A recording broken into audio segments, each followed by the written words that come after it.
Very good morning, everyone. Good morning, everyone. Good morning, sir. How are you all?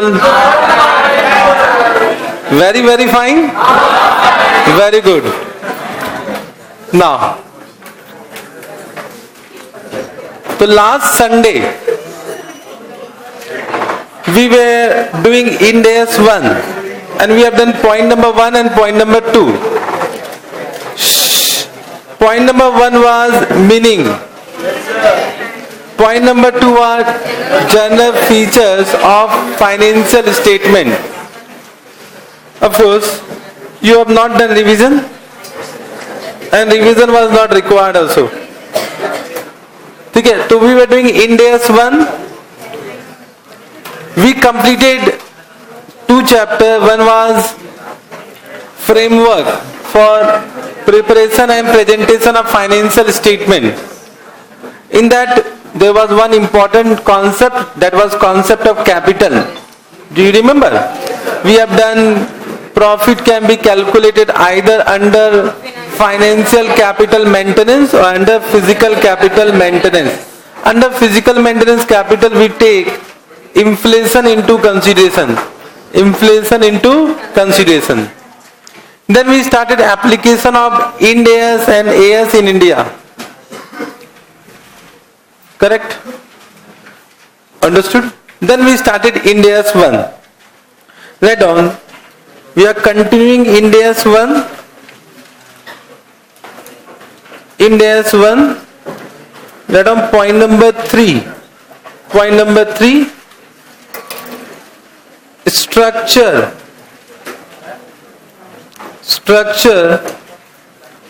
and content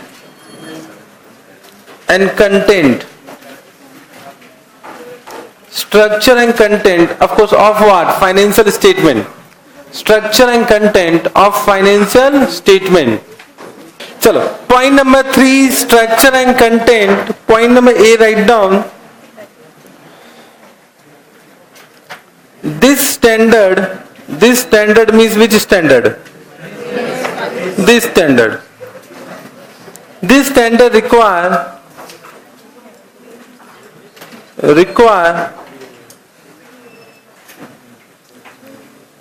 particular disclosure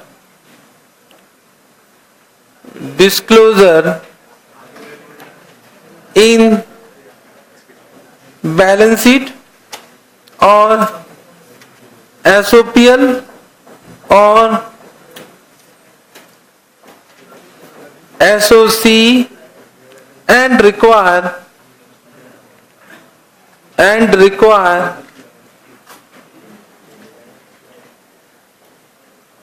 disclosure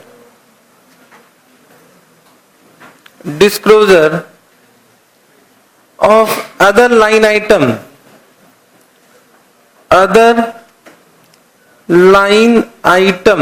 you know, line very important in our life. Line item either point number 1 on the face of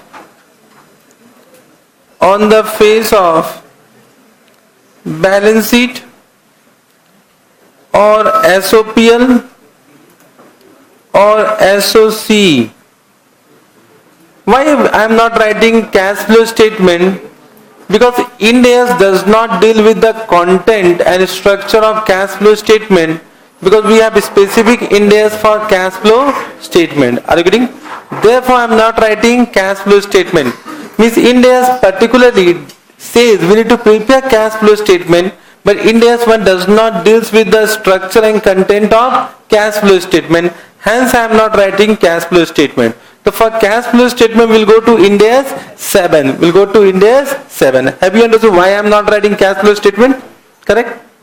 So either on the face or point number 2 in notes. So what they are saying, the standard require particular disclosure. When I say particular disclosure, it means it is for the specific heading and subheading. When I am saying particular disclosure, so the balance sheet and SOP have some specific heading and subheading. For example, if I say the content, so PP need to be disclosed yahin par. PP. Are you getting? So PP become a specific heading. The PP become a specific heading, or we can say the specific heading is non-current asset. Under non-current asset we write what? PP. So these are the particular specific heading and subheading which require disclosure in on the face of balance sheet or SOPL or SOC as the case may be. Are you getting? But can I say under PP there are many classes of PP. For example, if I am saying land become one class. If I am saying building become one class. If I say plant become one class. Question arises whether this need to be disclosed on the face of balance sheet. So what IND AS 1 says, the line item can be disclosed either on the face or in notes to account but can I say by disclosing line item on the face, the balance sheet and SOPL and SOC will become too much lengthy. Therefore practically we disclose this where? In notes to account. But you can disclose this where? In on the face of balance sheet, but practically we don't disclose. So as per IND AS 1, the line item can be disclosed on the face of this. Means you can't say that we are not supposed to disclose on the face of balance sheet or SOP. We can, but because if we'll disclose it will become too lengthy. Therefore we practically write down where? Under notes to account by giving note number. Understood this point? Correct? Any doubt? No doubt. Then I don't. Point number B. An entity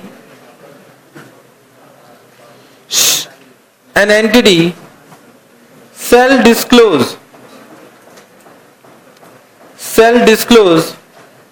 following information.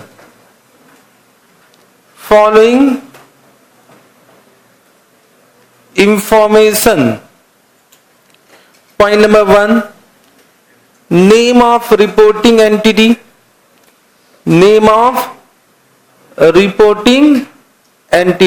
Now try to understand this. We all know that we should disclose because we write down balance sheet of such and such company. So of course we are disclosing the name of the reporting entity.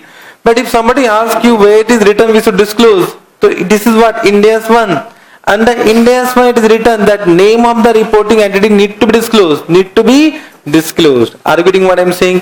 So name of the reporting entity. Second point is what? Period covered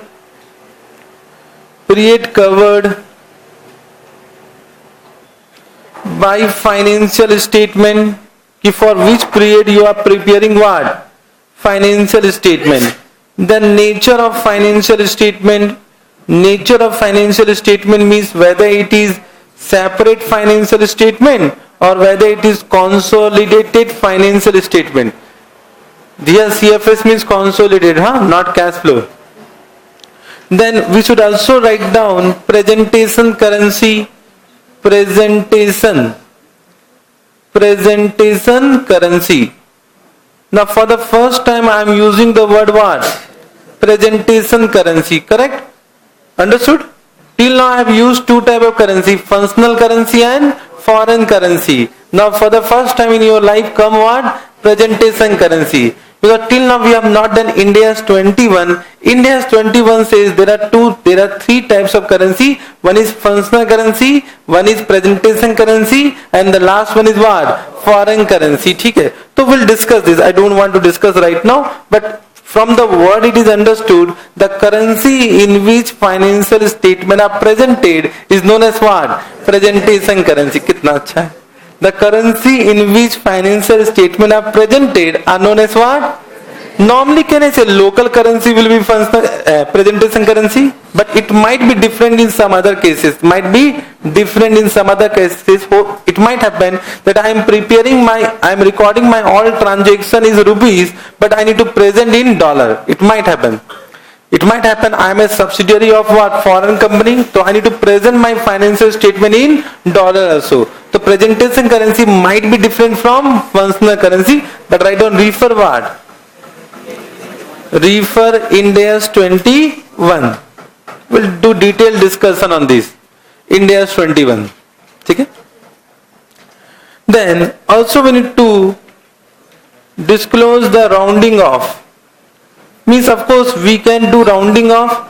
Means if the all the transactions are in what crores or more than crore, so we can round off and we can write down rupees in crore, yeah, rupees in lakhs, etc. Are you getting? So whatever rounding off you have done that require disclosure, all this point you know.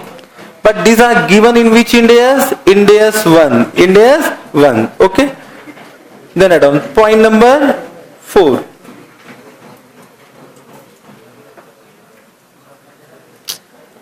Point number 4, balance sheet.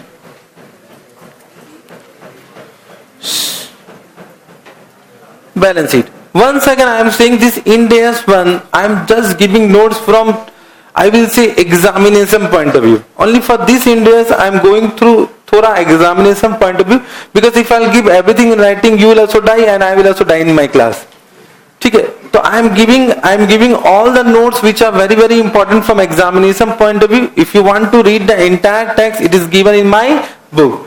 So I am just giving the exact heading and the points which is required from examination point of view. Okay? So total discussion not required. And it is very simple. When you read down by your own, you will be able to understand. Okay? Okay? Correct? So write down point number A. Point number A. India's 1 has given a list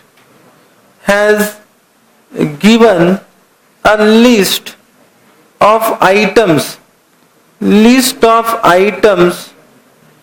to be disclosed in balance sheet. Means India's 1 has given all the items to be disclosed on the face of what? Balance sheet. Means when I will do the format part, you will understand what are the items to be disclosed. So I will not write the items here. You know, PP, intangible asset, investment property, etc. Write down. Refer page number 62. Refer page number 62. Okay? Of course, I will also do when I will come to schedule 3 format. When I come to schedule 3 format division 2, so automatically I will cover what? The items to be disclosed where? In balance sheet. So I am not writing list here. Point number B. An entity shall present current and non-current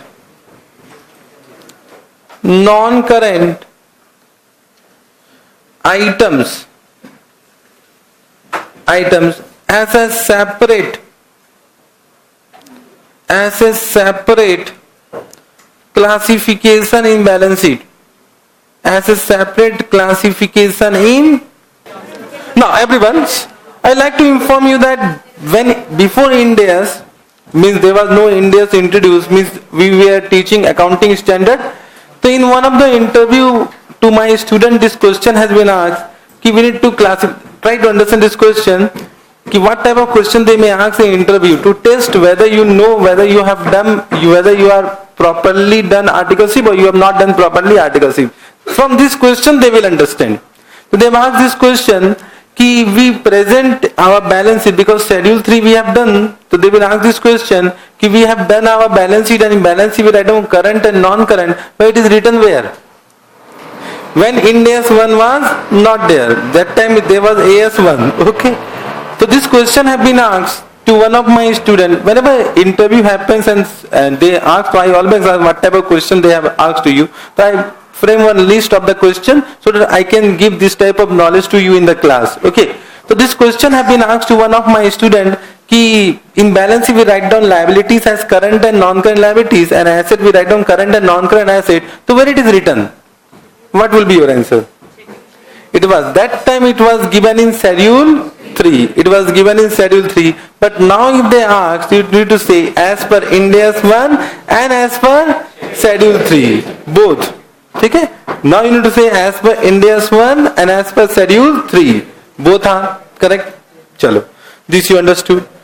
Now the question arises, what is the meaning of current and what is the meaning of non-current? So do you know what is the meaning of current and non-current? Who will explain me the meaning of current assets and non-current assets and current liability and non-current liability? Anyone who can explain me? Anyone raise your hand and say? Raise your hand and say. Current assets. What is the meaning of current asset? Current assets. If suppose in interview somebody asks you what is the meaning of current asset, you what will say? It is only in balance sheet, sir. What is the meaning of current asset? You know, please answer. Who is saying? Who is saying? Raise your hand and say. Oh my God. 1, 2.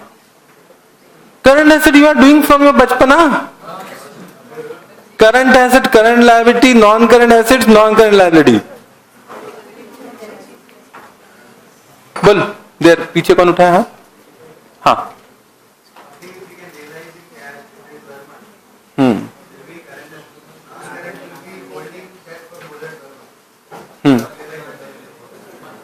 So if I am holding inventory for more than 12 months, this is what?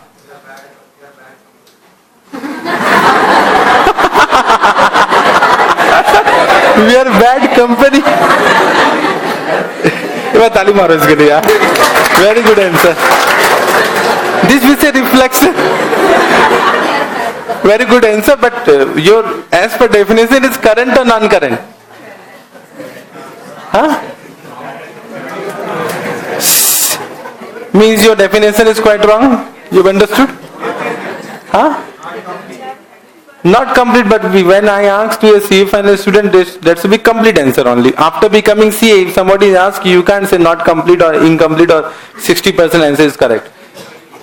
Well, these are the definitions which I teach in CPT. I am right now asking to a chartered accountant what is the meaning of current asset. If you will give this type of answer, they will say bye bye. The meaning is given. But in IPCC you have done the meaning as per Schedule 3. In Schedule 3 for the first time they have given the meaning of current assets and non-current assets. So I think you have forgotten or you have not done that meaning in where? IPCC. So let us, we will define. Anyone want to say the meaning given in Schedule 3? This is Bakwas definition. Whatever you are saying, more than 12 months is it? In normal entities. Thoda you remember. Normal operating cycle. Chalo, theek hai. I will define it here right now. Means one thing is understood that till now you don't know the meaning of current assets and current liabilities. Correct? So in my class try to understand, we started with what? Asset. Everyone. Asset. I have defined asset, I have defined liability. If you try to understand. Then liability also I have defined provision. I have defined provision. Then I have also defined financial asset and non-financial asset. Then I have also done financial liability and non-financial liability. Then under asset we have done PP. Under PP, what is the meaning of PP? What is the meaning of inventory? What is the meaning of intangible asset? What is the meaning of investment property? Biological asset is coming soon.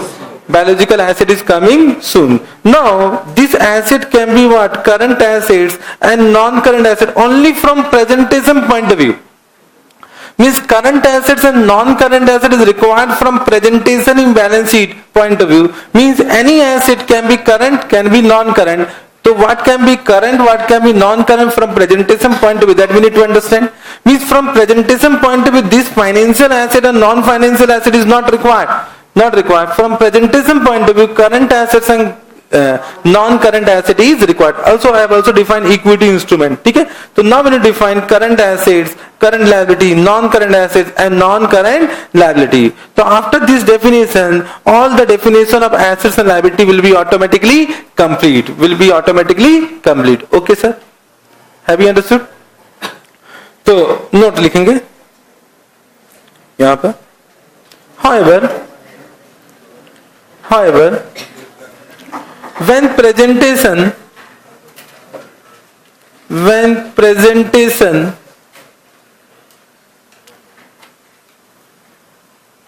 basis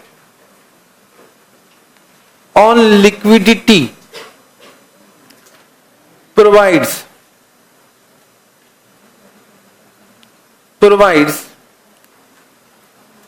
reliable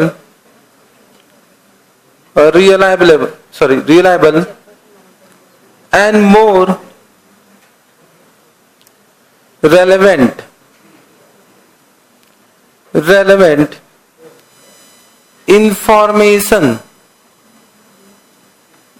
information an entity shall present all assets and liabilities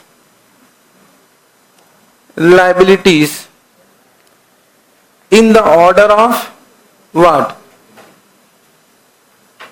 In the order of liquidity. In the order of liquidity.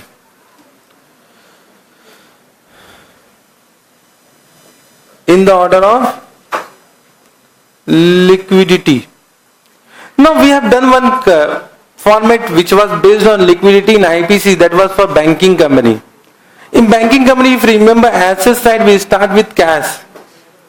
Then we used to write balance with bank, cash and cash with RBI. Then we used to write balance with bank and money at call and short notice, if you remember. Remember this type? So that was in the order of liquidity. So what IND AS 1 says, if the liquidity presentation give more reliable and relevant information, then you can present all assets and liability in the order of liquidity instead of current assets and non-current assets and current liability and non-current liability. Okay? Now, but they have not written key for which company. IND AS 1 says if it is more reliable, then you can present in this case. Means can I say every company can present in the order of liquidity? So it creates one doubt. Suppose a manufacturing company is there, whether they can present in the form of liquidity or not, in the order of liquidity or not. Are you able to understand? Correct? Because they have given an option here. Now management will decide which basis is more important or more reliable. So can I say, as per IND AS 1, either we can present in current or non-current order, or we can also follow order of liquidity? Because they have not given for which company we need to follow order of liquidity, means it is applicable for all companies. So it creates a doubt. Therefore, to clear this doubt, guidance note on schedule 3, which will do after this IND AS 1, guidance note which is issued by ICAI, they have given one clarification. IND AS 1 says order of liquidity can be presented on the face of what? Balance sheet. It means on the face of balance sheet.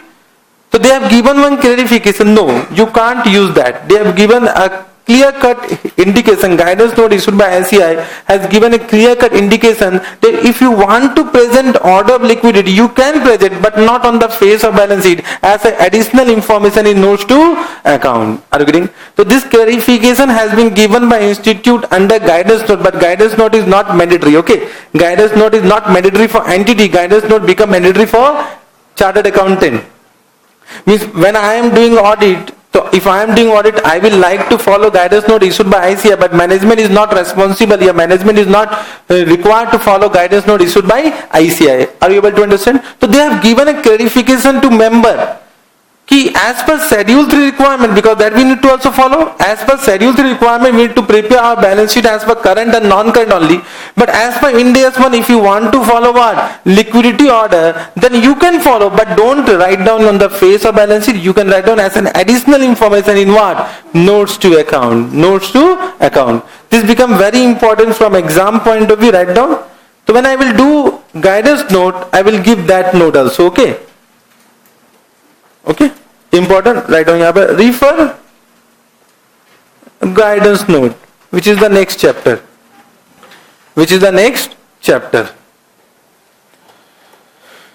This you understood. From my point of view, one expected question on this part. Either they can ask guidance note or IND AS 1, so you need to give your answer from that case study point of view. Okay? Then add on. Point number C, DTA and DTL of course we'll do under India's 12 deferred tax assets and deferred tax liability. They have given a clarification that DT and DTL cannot be current and that cannot be current item. It will be always what? Non-current item. They have given one clarification, even though it might happen, it looks like current, but you need to classify it always as what? Non-current. It cannot be current. I think in Schedule 3 format for AS, whatever you have done there also it was under non-current only. There was also under non-current. Okay. So a clarification has been given. DT and DTL will be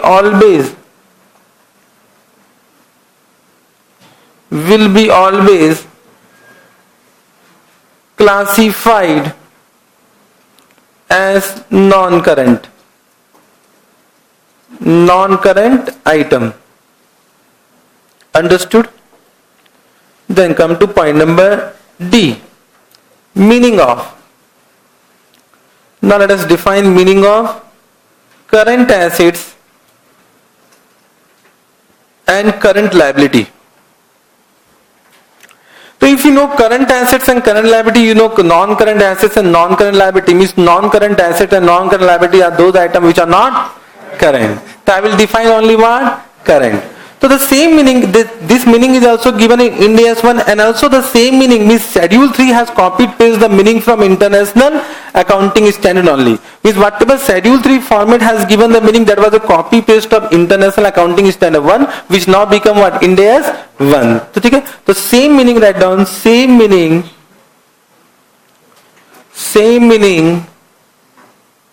is given in Schedule 3 of Companies Act 2013. I am just writing because you should have the knowledge that Schedule 3 also has defined current assets and current liability, which is exactly the same of this. Okay? So what I will do, I will just give a distinction between what? The meaning current assets and current liability. Current assets, current liability. So I think for the first time we are doing the meaning of current assets and current liability.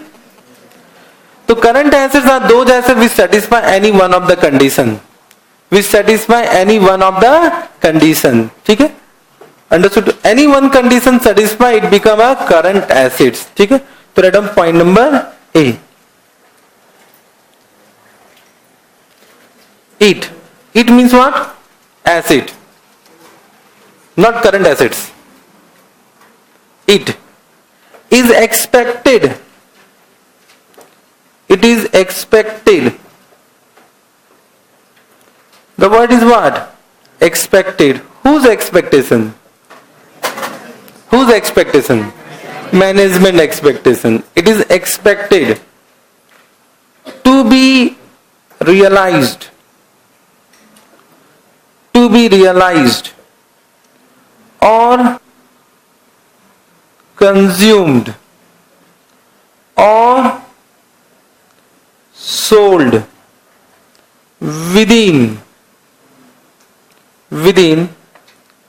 companies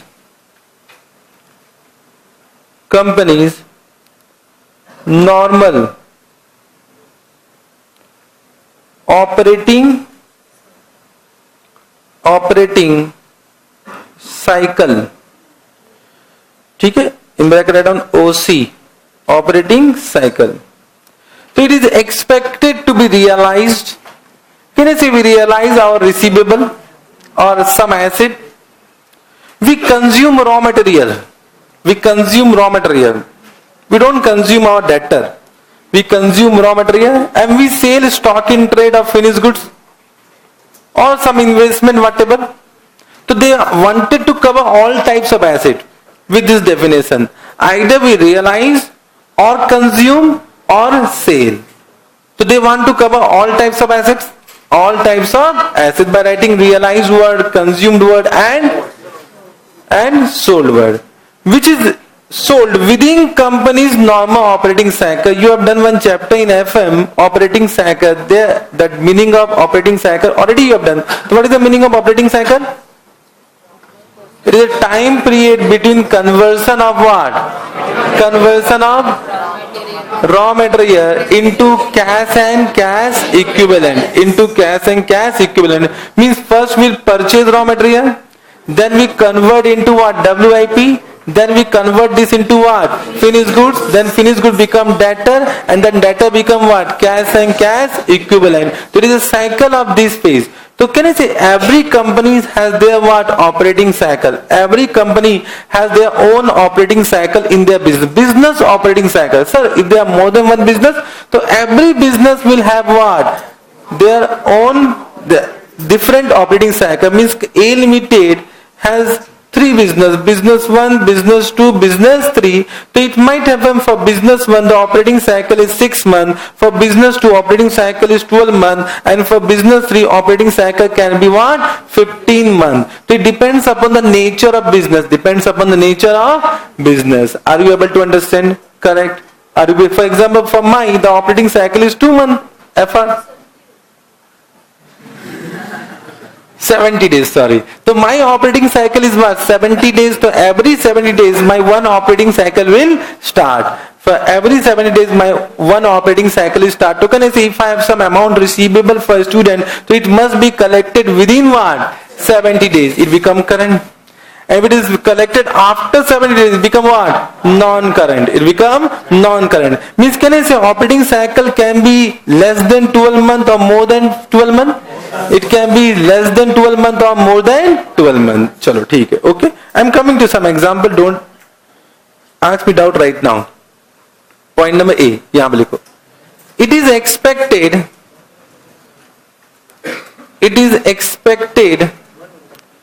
to be settled within company's normal operating cycle. The similar in asset it was realized, so of course in liability it will be settled. Okay? It is expected to be settled within company's normal operating cycle. Point number B, write down. It is expected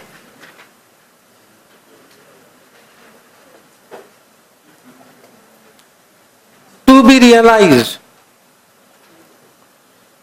be realized within 12 months from reporting date. Oh, अच्छा, ये बात.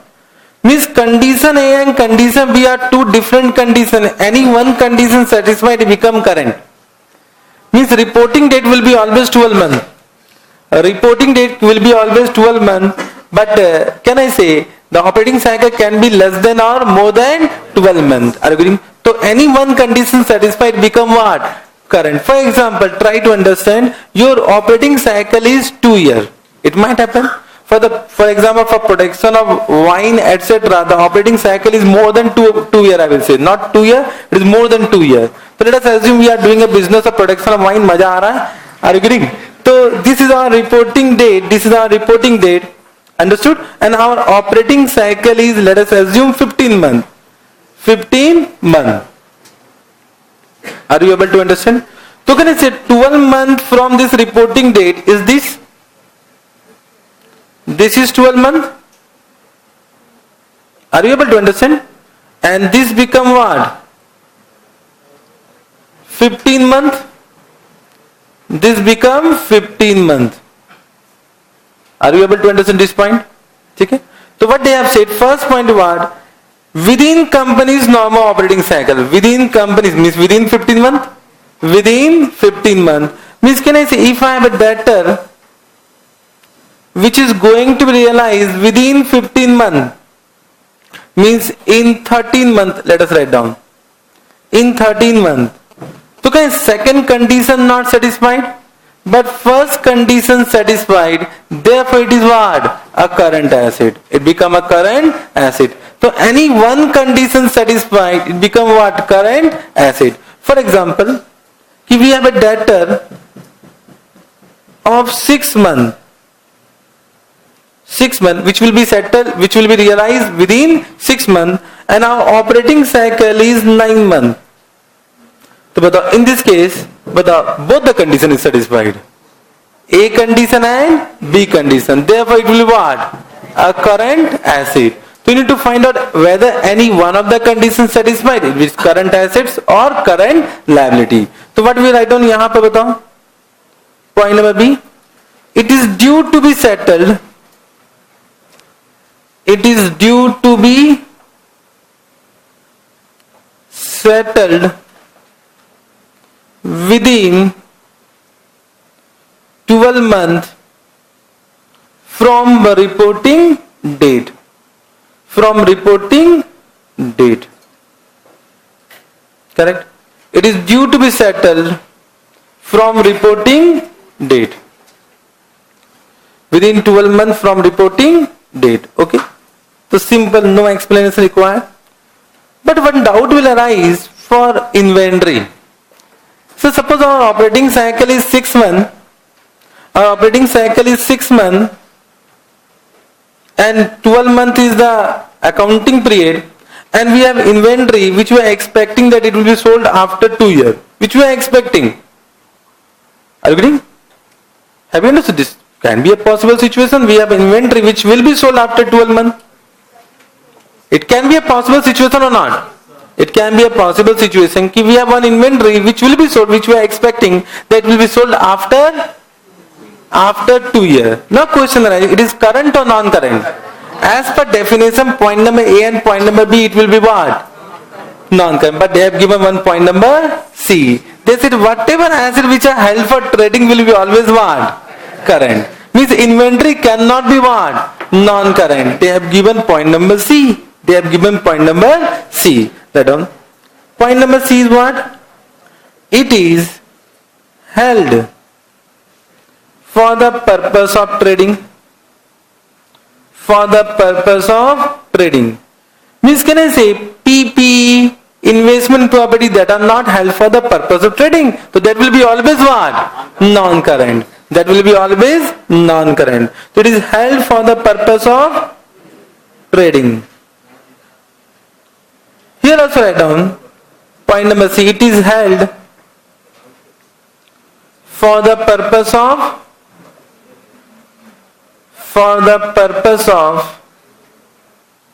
trading. So liability for the purpose of trading. Are you able to understand? Now, whether liability can be held for the purpose of trading? Yes. Can you give me example? Huh? Example? Creditor is held for the purpose of trading. Trading means sale. The examples are futures and options. Just write down, we are right now doing what our financial instrument chapter, there is one topic derivative instrument. Once I will complete derivative instrument, you will understand it is held for the purpose of trading. And I have also said also, derivative instrument are always for what? Held for the purpose of trading. But I have not given clarification for this. So any future option can be liability. For one party it will be liability, for one party it will be an asset. So that is held for the purpose of trading. Therefore it will be always what? Current. So any future, any options, I am writing future options because those who have done SFM, they can understand future and option. Okay? So any future option, if it is a liability that is held for the purpose of trading, I will give you one good example also which you can appreciate. The good example is this. Suppose I have issued debenture. I have issued debenture with the purpose of buyback. Understood? I have issued debenture with the purpose of buyback. For buyback of debenture there is no restriction. For buyback of debenture, for buyback of equity shares there are restriction. Means we can issue debenture for the purpose of buyback, means for earning some speculative profit. Means company has issued debenture, 1000 debenture of rupees 100 each. Of rupees 100 each. So this instrument can be used to earn speculative profit by the companies who has issued this what? Debenture. I think you have done investment on debenture. Yaad karo, that is nothing but for the purpose of buyback. So I will buy back. For example, at 120, and in future when the price will increase, I will sell at what? 130. So can I say 10 rupees profit I can earn?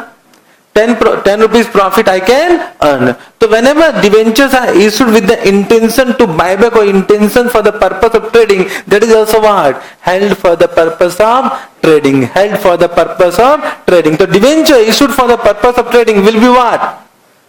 Always current. Always current. Okay, understood. I have given a good example so that you can appreciate this thing. Future option you don't know, therefore I have given this example. Correct? Any doubt? No doubt. Nice. Last point. Point number D. It is cash and cash equivalent. Oh, अच्छा ये बात. Cash and cash equivalent means cash and cash equivalent will be always what? Cash and cash equivalent will be always what? Current. Means of course it cannot be non-current. So they have given a clarification with this definition. Cash and cash equivalent will be always current. That clarification was required because cash and cash equivalent will not come in point number A, point number B and point number C. The clarification with the definition given by cash and cash equivalent will be always what? Current. It cannot be non-current. Okay? Okay? But here we can't write now. Can we write down it is cash and cash equivalent? So we need to write down something extra. Write down. Entity does not have unconditional right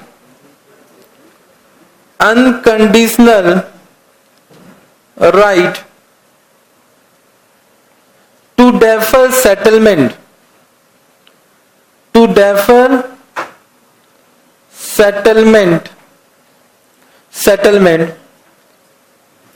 at least 12 months after reporting date.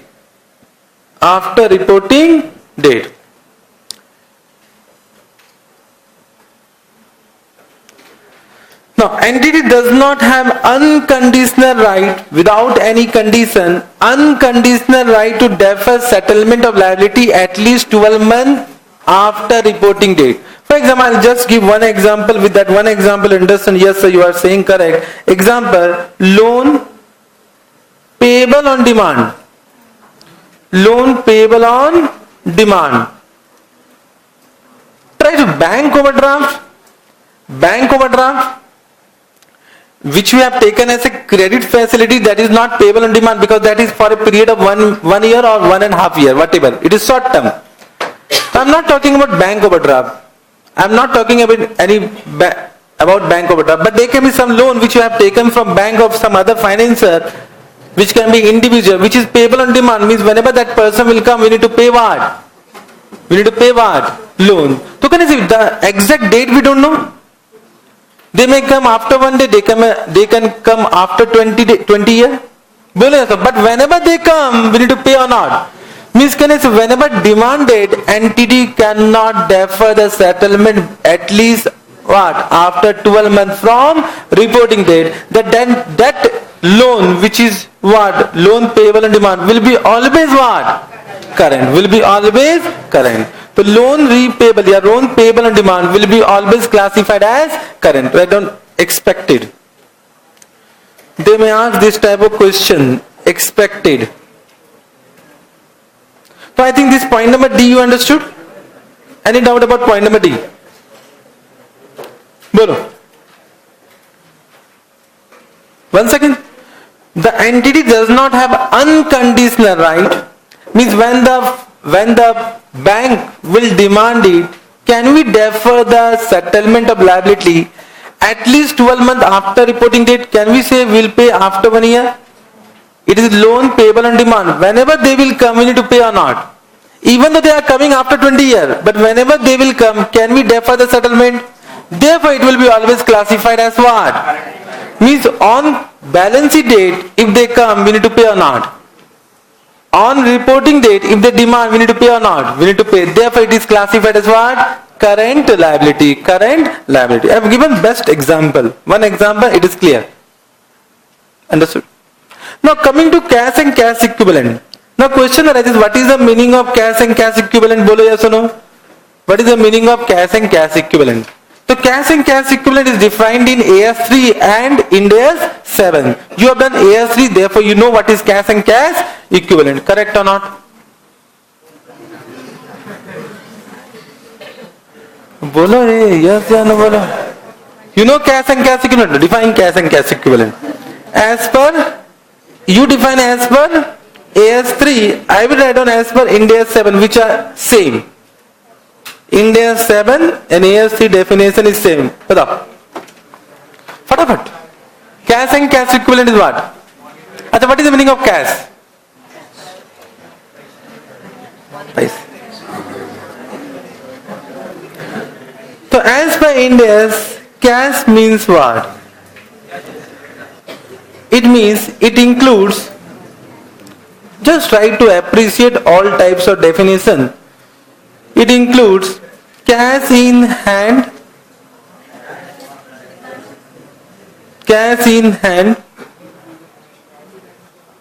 and now definition came. Who said? You have studied from me, na? And demand deposit with whom? With bank. Oh, अच्छा, ये बात means cash at bank is also cash. So when you are saying cash will include cash at bank, but which bank? Which is demand deposit, not fixed deposit. Demand deposit means what? Which can be demanded. Means we are talking about FD or current account. Means it is what? When I am saying demand deposit, it means current account. Oh, अच्छा, ये बात. Current account.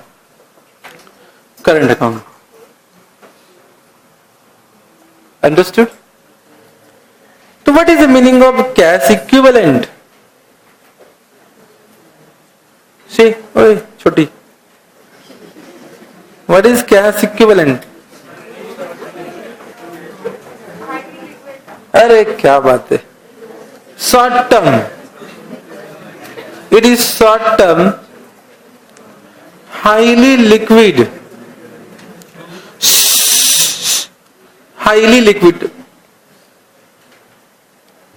I think once I am writing, you have remembered, yes, we have done this definition, correct? Short term, highly liquid investment. I am not writing full because full I will write under Ind AS 7. Short term, highly liquid investment. So what is the meaning of short term? What is short term यहाँ पर? It is maturity period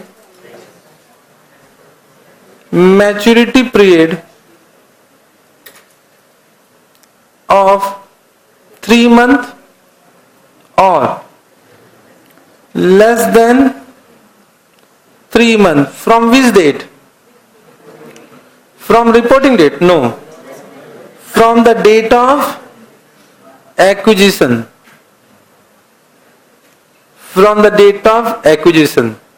Maturity period of 3 months or less than 3 months from the date of acquisition. Means with this, actually they want to cover, I will say, one type which is FD. It is more than FD. Means can I say, if there is a FD, fixed deposit with bank, whose maturity period is 3 months or less than 3 months, it becomes current. Understood? Now question arises, if an FD which is more than 3 months, it is what? Understood? Which is more than 3 months, so can I say here will come to this point. This is from the date of acquisition. This is DOA. Everyone try to understand. Means it is cash and cash equivalent. They want to include all types of investment which has a maturity period of 3 months or less than 3 months from the date of acquisition. But it is more than 3 months, it can be current or non-current. from the point of view of point number A or point number B? From the point of view of A and point number B. Let us take point number B. Means, everyone try to understand, everyone. Means if it is more than 3 months from the date of acquisition, but if we have any FD which can be realized within 12 months, which is more than 3 months from the date of acquisition, but which can be realized within 12 months from reporting date. Within 12 months from reporting date, this is what? Current. And FD which is realized after 12 months. After 12 months from what? After 12 months from what? Reporting date. That become what? Non-current. Oh, अच्छा, ये बात. Have you understood this point? Correct? Means cash and cash equivalent will include only those investments which has maturity period of 3 months or less than 3 months from the date of acquisition. So if it is not cash equivalent, then it can be either current or non-current from the point number B. From which point? From point number B point of view. So we'll come to the next point. If that FD can be realized within 12 months from reporting date, which is not cash equivalent, we are talking about that is current. And if it cannot be realized within 12 months, means after 12 months from reporting date, then it becomes what? Non-current. So this is from reporting date. This is from reporting date, and this is what? From date of acquisition. This point you understood? Have you understood this point? From my point of view, expected. If they ask question from presentation point of view, this can be one expected question, which I will take one question when I will come to IND 7. IND 7. Or I can take question. I think we have one question here also. We'll take right now one question. Today only. Have you understood this point? So I think now you have understood current assets and current liability for the first time. Can you repeat me once with me? Batao. Current asset, first point is what? It is expected to be realized or consumed or sold within company's normal operating cycle. Here first point. It is expected to be settled within company's normal operating cycle. Here, point number B.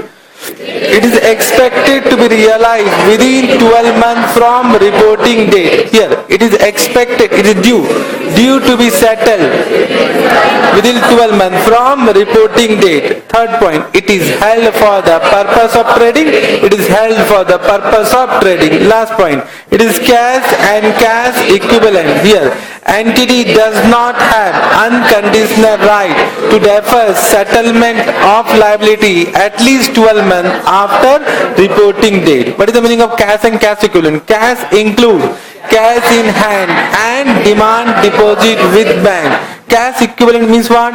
Short term, highly liquid investment. Short term means what? Maturity period of 3 months or less than 3 months from the date of acquisition. Okay? Chalo. Now, this was point number D. Write down point number E. What is the meaning of operating cycle? Operating cycle. Operating cycle.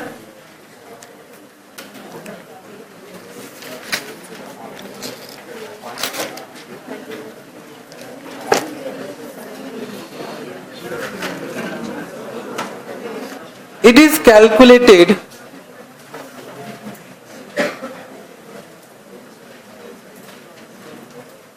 as under average holding period of raw material plus average holding period of WIP plus average holding period of finished goods plus average realization period of debtor. This become what? Operating cycle. Don't worry, in exam they will give the number of month. You need to add it. It become what? Operating cycle. I think same formula you have done in FM also. But in FM you used to also deduct what? Average settlement period of creditor also. So that is net operating cycle. Means there are two type of operating cycle. One is gross, one is net. So our Ind AS 1 and Schedule 3 both says about gross, not net. Hence we'll never deduct what? Creditor settlement period. We'll never deduct what? Creditor settlement period from this definition point of view. Okay? Correct? This understood? Star mark, write down. If operating cycle cannot be identified, it might happen if we are not able to identify our own operating cycle. If it cannot be identified,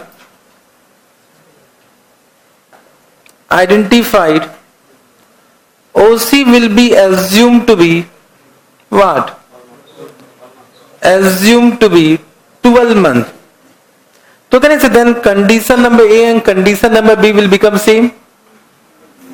So OC will be assumed to be 12 months if it cannot be identified. Second star mark. If an entity has multiple business,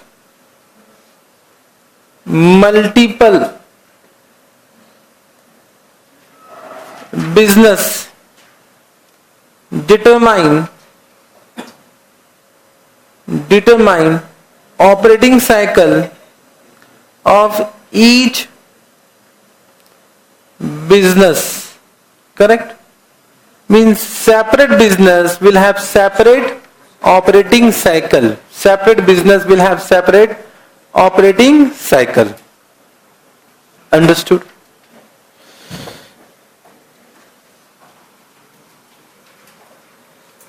Easy? No doubt? Point number F. लिखो special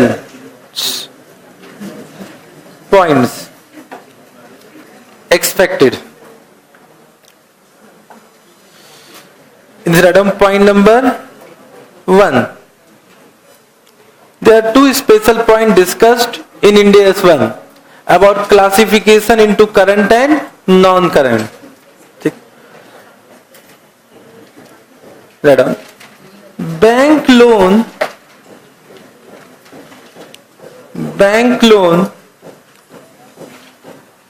payable within 12 months from a reporting date.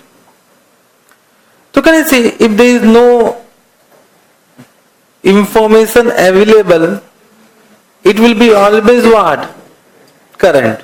In normal circumstances, it will be always current. Suppose you have taken a loan for 5 years, so in the last year it will be always current? Not understood. Means you have taken a loan from what? For 5 years. So I am talking about, suppose this is our reporting date. Okay. So here it was non-current, here it is non-current, here it is non-current, but here it will become current. Because it is payable within what? 12 months. But sometime what happens? There is some refinancing situation is available with the entity. Means they can refinance or they can increase with the discussion with financer, they can increase the term tenure of what? The loan. Means it might happen even though it is payable within what? 12 months, but some refinancing condition is available. ठीक है, तो if there is this is the case, what need to be done? लिखो agreement, second point, agreement to refinance,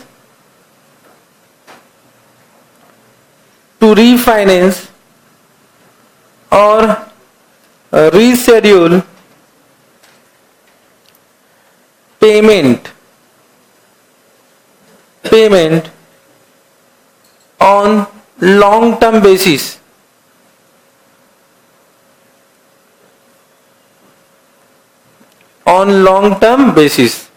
Agreement to refinance or reschedule payment on long term basis is available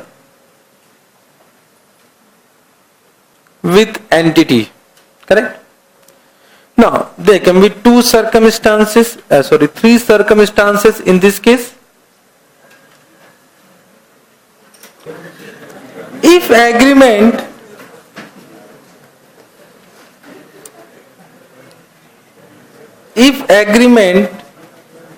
is not yet entered,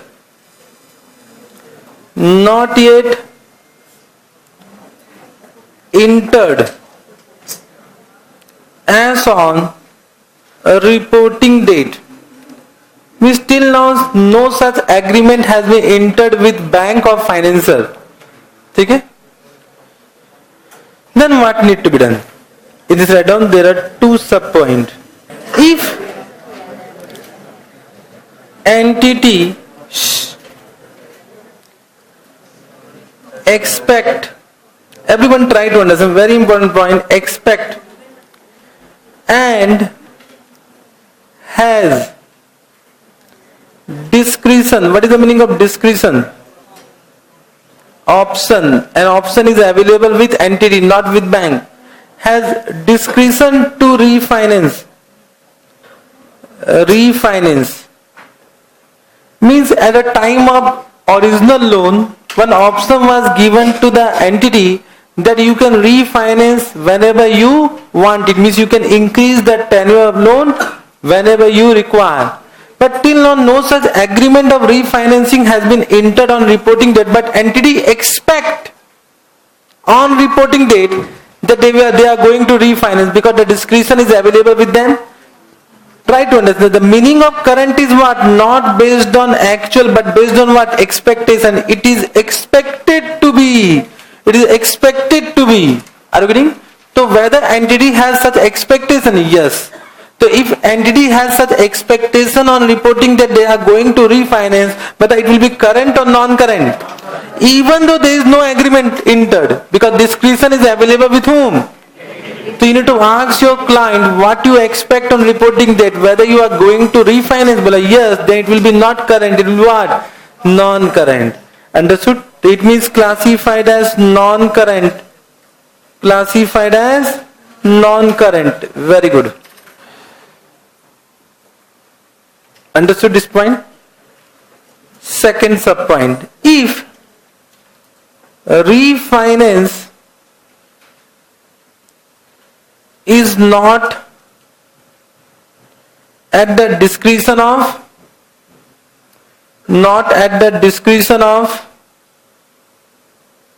what? Entity. Is not at the discretion of entity. So even though they are expecting, but whether it will be non-current? No. It will be considered as what? Current. Even if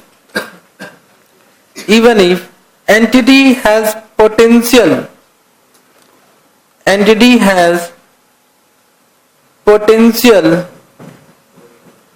to refinance, then what Ind AS 1 says? No, it will be what? Current. If there is no discretion available with entity. This you understood? I think no explanation required. Correct?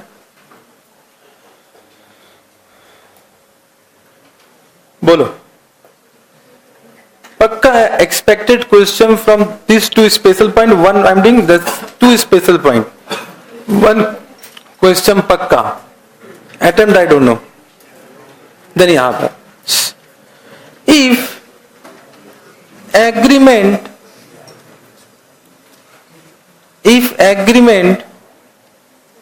of refinancing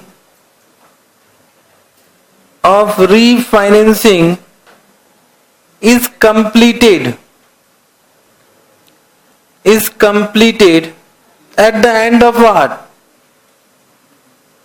At the end of a reporting period. Then so no doubt, then this will be what? Non-current.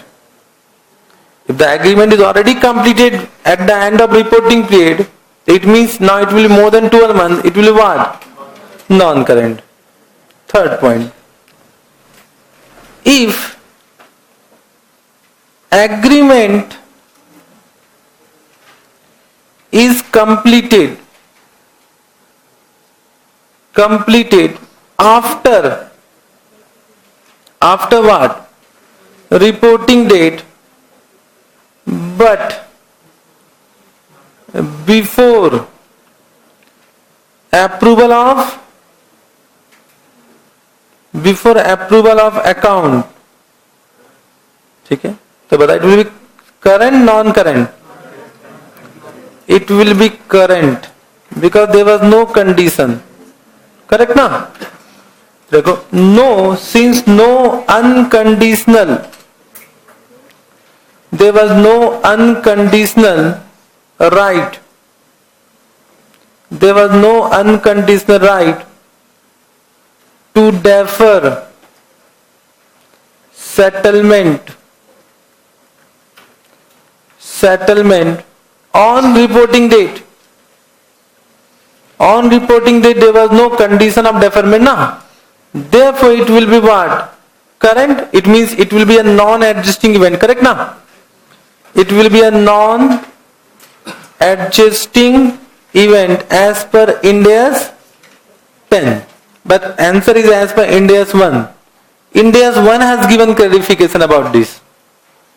Ind AS 1 has given a particular clarification regarding this. It will be current, Baba. It will not be non-current. Any doubt about this last point? If agreement was completed after reporting date but before approval of account, there was no condition available on balance sheet date for deferment of settlement of liability beyond what? 12 months on reporting date. On reporting date there was no condition, therefore it will be considered as current liability only. Understood? Correct. Batao. We'll refer right now only. Illustration number 12 and write down expected. Page number 67.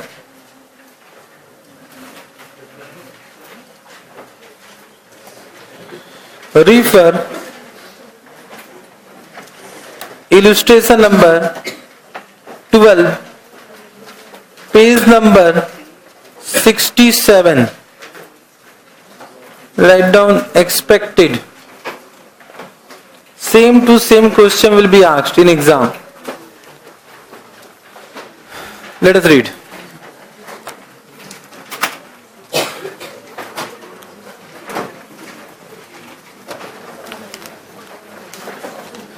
An entity has taken a loan facility from bank that has to be repaid within 9 months from the end of reporting period.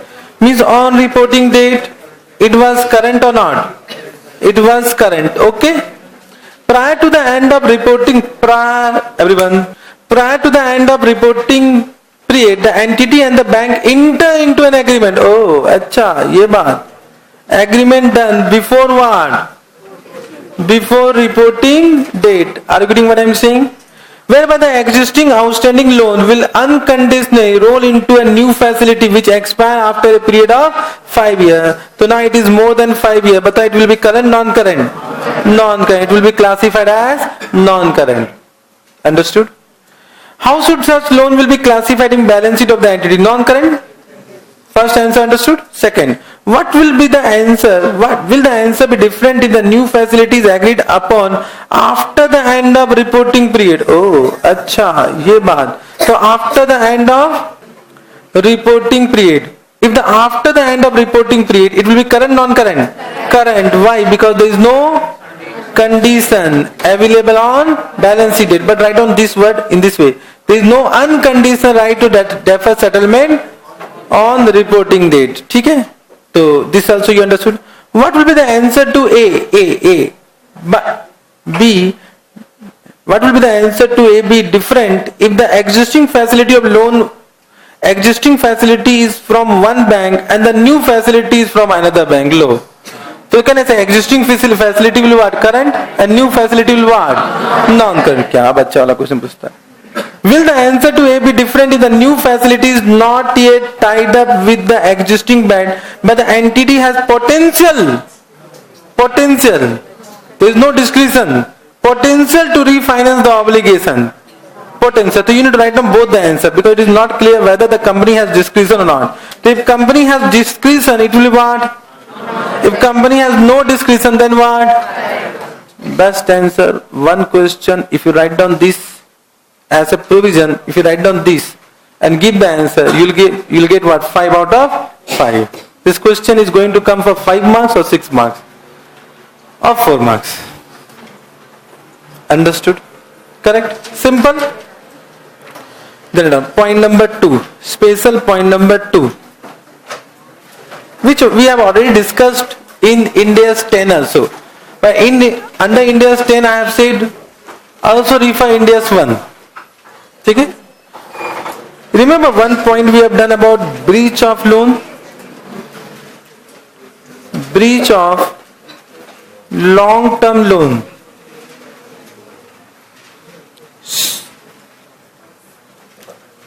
Remember?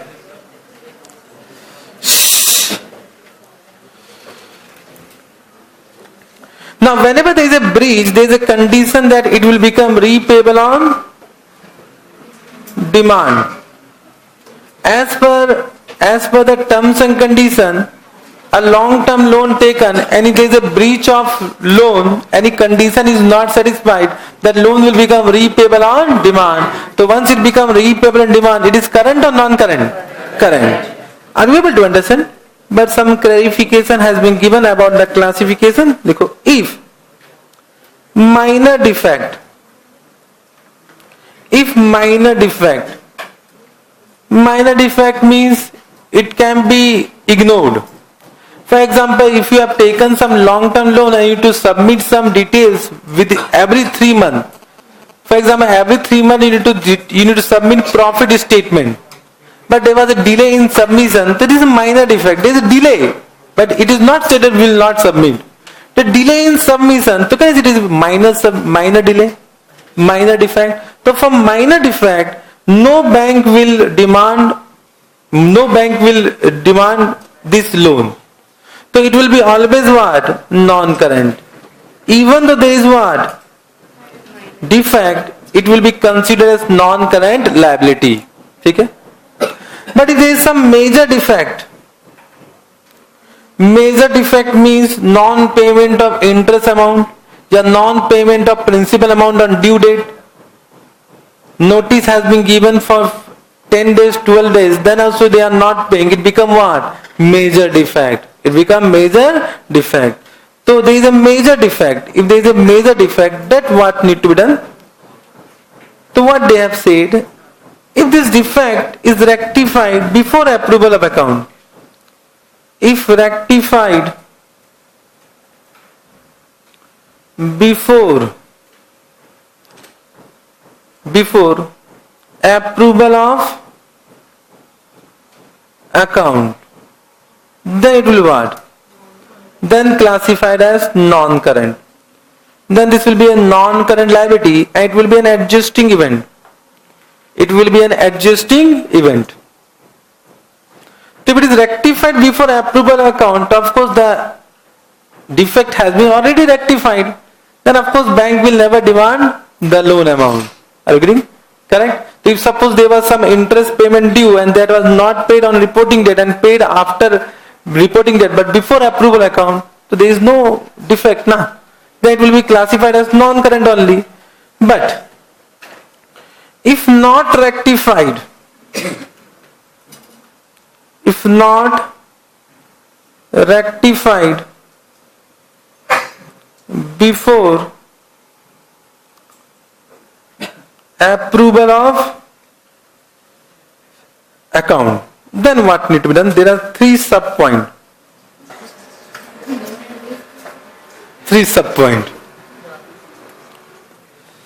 So if it is not rectified before approval account, there are three circumstances that we will discuss. If the lender agrees by the end of reporting period,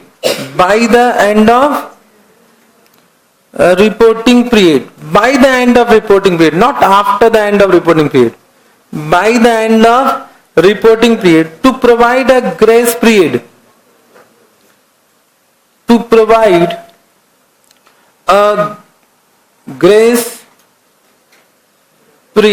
they may provide a grace period, but that grace period might be either less than or, are you getting what I am saying? The grace period is less than 12 months. Are you able to understand what I am saying? Less than 12 months. Or it is more than what? 12 months. So you only say, if it is less than 12 months, it will be current or non-current? Current. If it is more than 12 months, then what? Non-current. It will depend how much grace period has been given. So if it is more than 12 months, it will be considered as non-current. Understood? So by the end, not after, once again I am saying, by the end of reporting period, the financier has provided a grace period for that defect.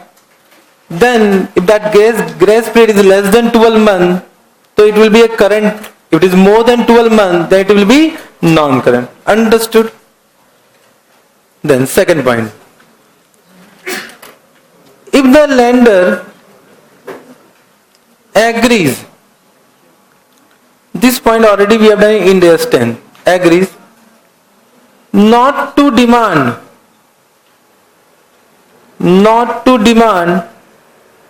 payment after reporting date, but before approval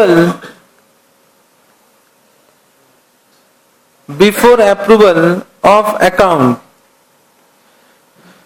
So if the lender agrees not to demand, even though there is a major defect, they will not demand. But that agreement is after reporting date, before approval of account. Already this point we have done where? In Ind AS 10, but we have considered as adjusting or non-adjusting? Adjusting. It will be what? Non-current. It will be an adjusting event. You can also write down refer what? Refer Ind AS 10. So both Ind AS 1 and Ind AS 10 both discuss this point. Refer Ind AS 10. So Ind AS 10 only discuss this point. But Ind AS 1 discuss entire point. Understood this point? Last. Other cases which is not case number 1, case number 2, it will be what? Current. In other cases, whatever, it will be always classified as what? Current. Understood? Easy. 1 second, if you are writing current, non-current, you are not getting marks, huh? Simple? Easy? In this write down, refer illustration number 13. That is also what? Expected. This you can refer by your own. Chalo, I will only refer. Illustration 13, page number 68. Write down expected.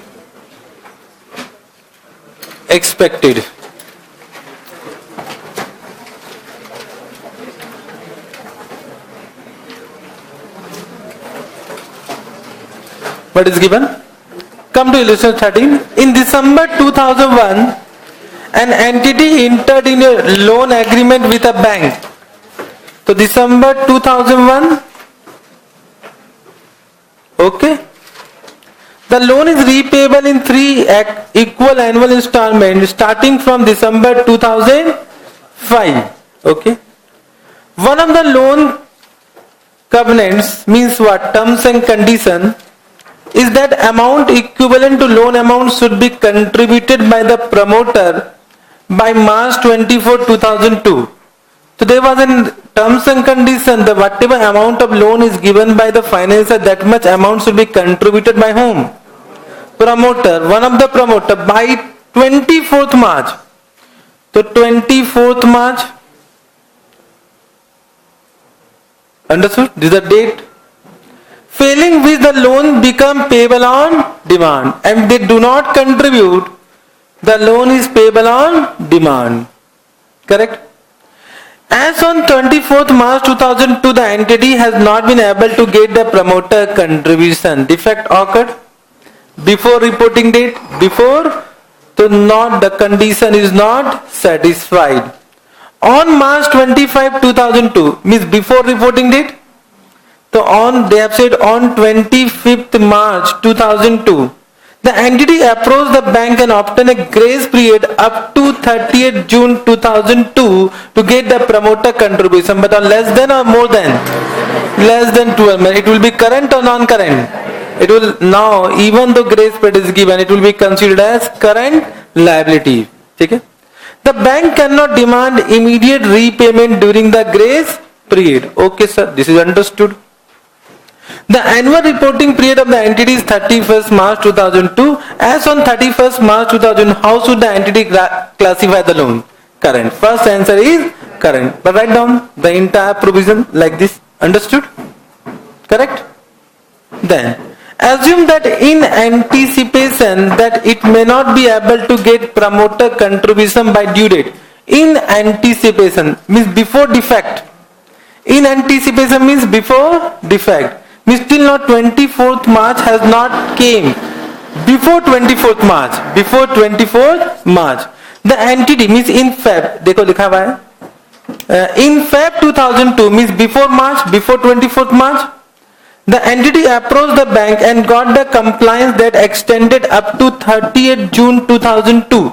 30th June means initially as per original agreement the due date was 24th March. Due date was 24th March, but they have approached the bank before 24th March, and this 24th March was extended to what? 38th June. It was extended to 38th June for getting promoter contribution. In this case, will the loan classification will be different from a?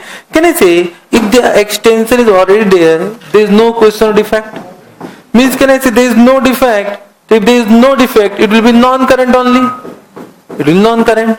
Are you getting? So on reporting that there was no defect. If there is no defect, the question of this provision will not apply only. The question of this provision will not apply. So can I say it will be a non-current? Read the answer by your own whenever you have time. Understood? Correct? Bolo. Simple? Likho. Refer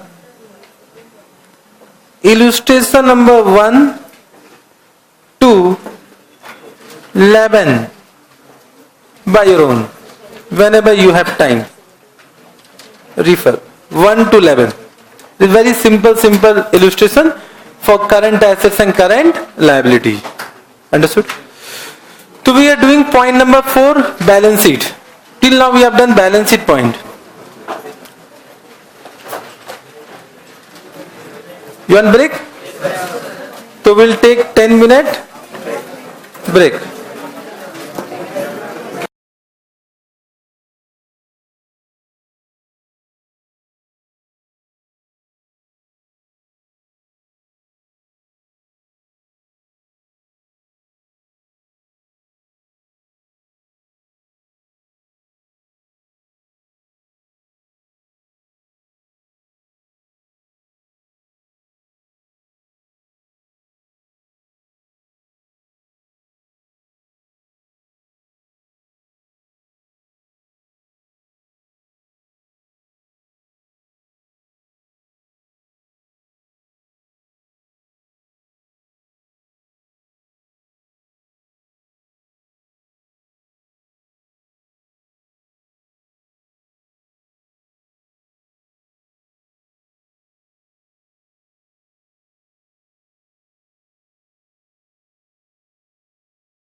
Now, so we have done point number 4. Can we start now? Point number 5. Write down the statement of PL.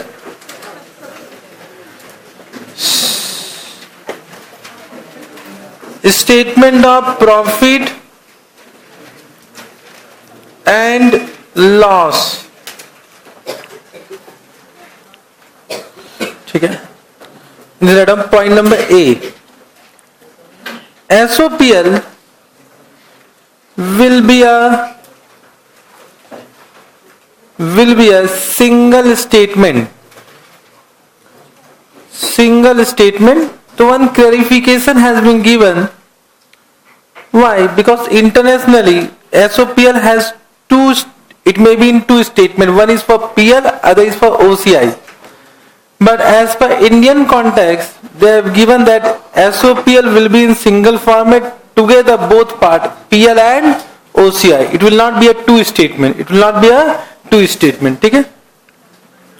Point number B. SOPL shall present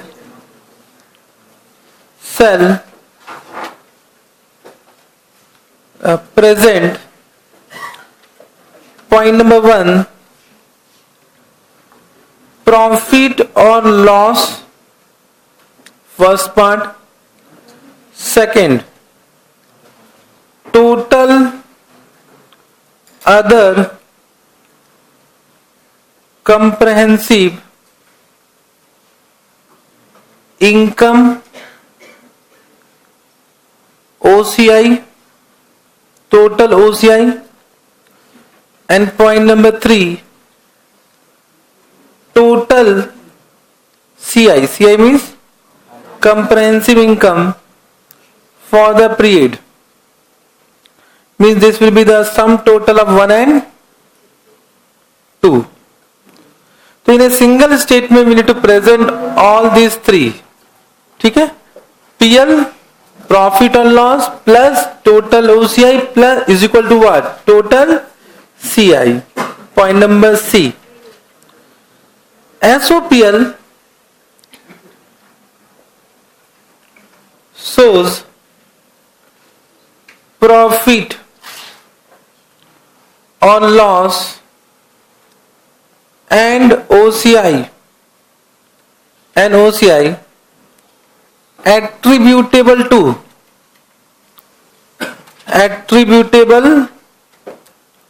to point number 1, non-controlling interest.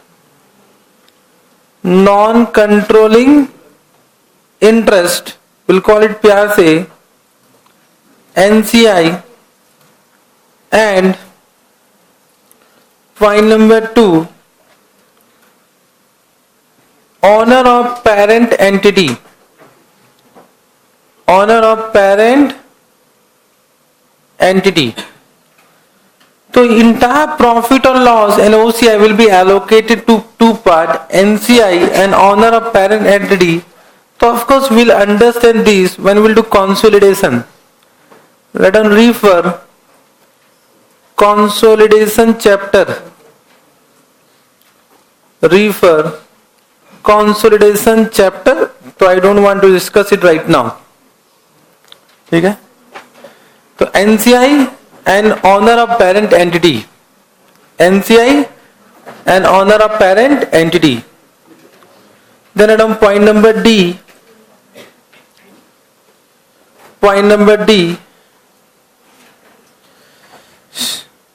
Items of SOPL. Items of SOPL will be classified as per nature, not as per their function,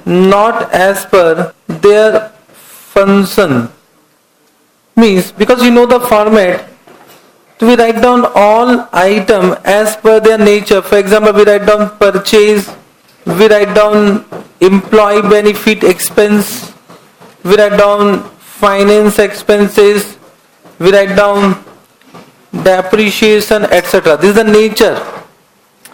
So we write down all items as per their nature, not as per their function. For example, function means whether we write down in this way, production expense, this is the function, production expense, then admin expense, then what? Selling and distribution expense. This is not permitted. This is not permitted. So items will be classified as per nature, not as per their function. Okay? Of course, Schedule 3 format is also as per what? Nature, not as per function. Now, point number E. Now, concept of extraordinary item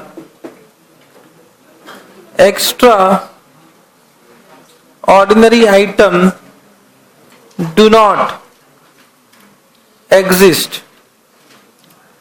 So now there is no extraordinary item. So now there is no ordinary and extraordinary. All are what? Items. No ordinary, no extraordinary. Are you getting what I am saying? All are items. Why it's such discrimination? All are items of current year. Item means item. Why extra? Why more importance? Are you getting? So now there is no concept of extraordinary item. But, however, following exceptional item,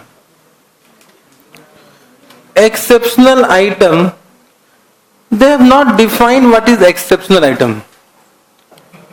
ठीक है? Means it is depending upon judgment what will be exceptional item. So they have not defined what are exceptional items.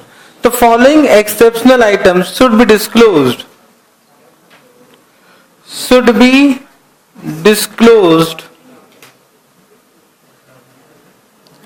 Separately. When I say separately, as a separate line item. As a separate line item. What we do? We write down what? Profit before exceptional item, then we write down exceptional item. Okay? So as a separate line item. So they have given examples. They have not defined exceptional item, but they have given what? Examples of exceptional item. So what are the examples? Let us write down. Point number 1. Write down. Write. W-R-I-T. Write down of inventory.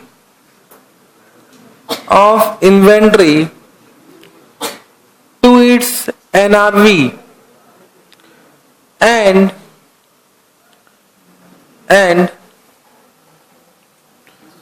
reversal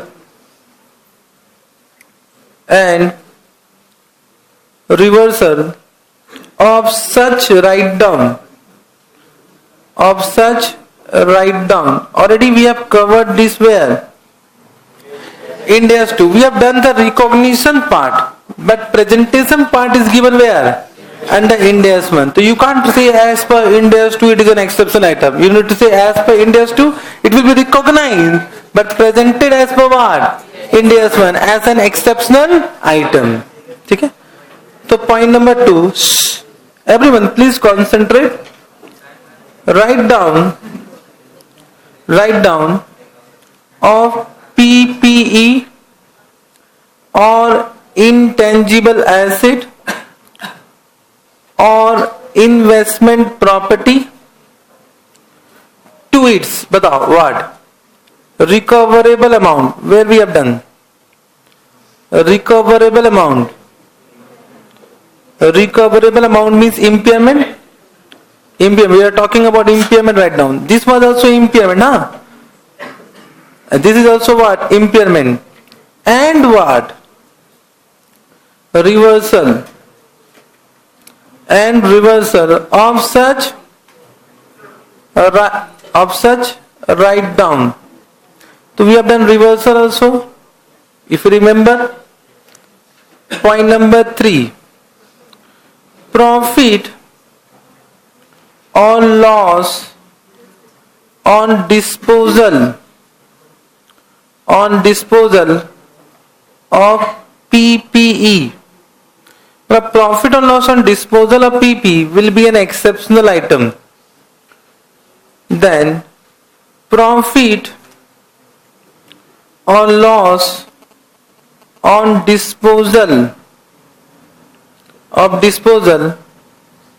of investment will be also a what? Exceptional item, but the amount should be material. If the amount is immaterial, you can ignore and you can write down an other income also. Okay?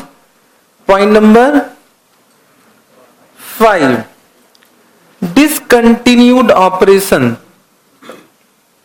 So discontinued operation, any profit or loss from discontinued operation need to be disclosed separately. Just write down refer. We'll also refer it where? Under IND AS 105. To refer IND AS 105, detailed discussion about discontinued operation will be done there. Point number 6, any litigation settlement, any compensation paid due to legal cases, etc. So any litigation settlement need to be disclosed separately. Point number 7, other reversal of provision. Means any reversal of provision apart from point number 1 and point number 2 will also come. Any reversal of provision, not creation. If you are reversing the provision, for example, you are reversing provision for doubtful debt, that become what? An exceptional item. Have you understood? Correct? Understood? So what I say ki exceptional item is not defined, but examples has been given. So it depends upon the judgment of management whether this item is an exceptional or not. However, if you want to take the help from AS5, so I will say ki AS5 has defined exceptional item. What AS5 says, let us understand. So thoda sa meaning will get from AS5. What AS5 says, if the size, nature or incidence means impact. If the size, nature or incidence of item of PL are such that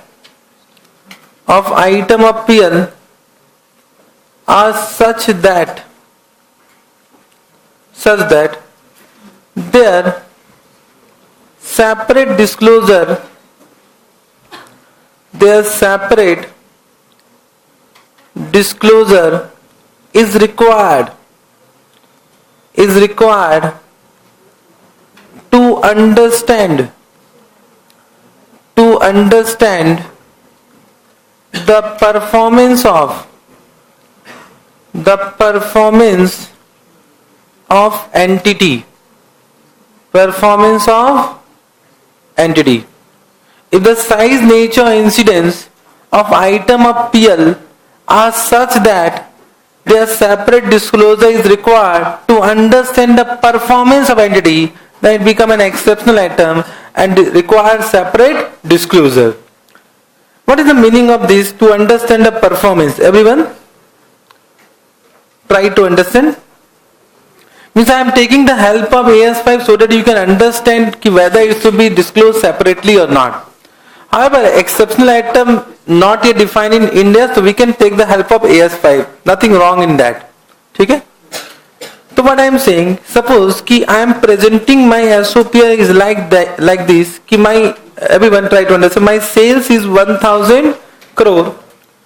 The sales is 1,000 crore. And the expense is 1,200 crore. So there is a loss. there is a loss. But what happened? There was profit on sale of land. There was a profit on sale of land equal to 1000 crore. So can I say it become 2000 crore and my total expense become 1200 crore. So there is a profit. There is a profit of how much? 800 crore. You only say whether this presentation is giving correct profit to the user. No.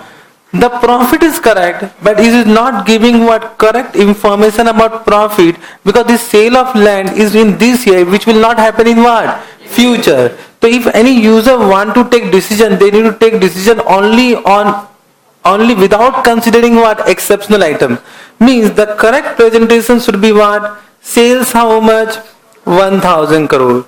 Expense how much? 1200 crore. The profit before exceptional item is 200 crore loss. Then exceptional item should be profit on sale of land 1000.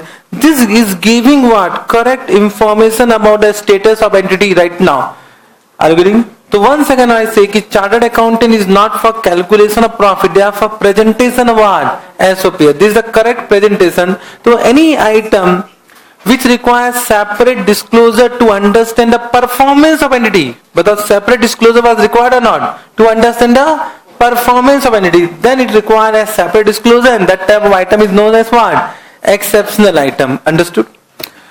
Means I will say all extraordinary item, whatever you have done now will become what? Exceptional item. So any loss due to earthquake etc. will become what? Exceptional item.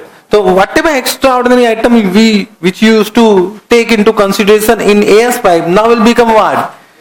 Exceptional item. So there is no extraordinary. Every items are what? Either items or what? Exceptional item. Understood? This point you understood below? Have you understood? Point number G. Point number G. OCI. Now coming to OCI. OCI will be classified into two part.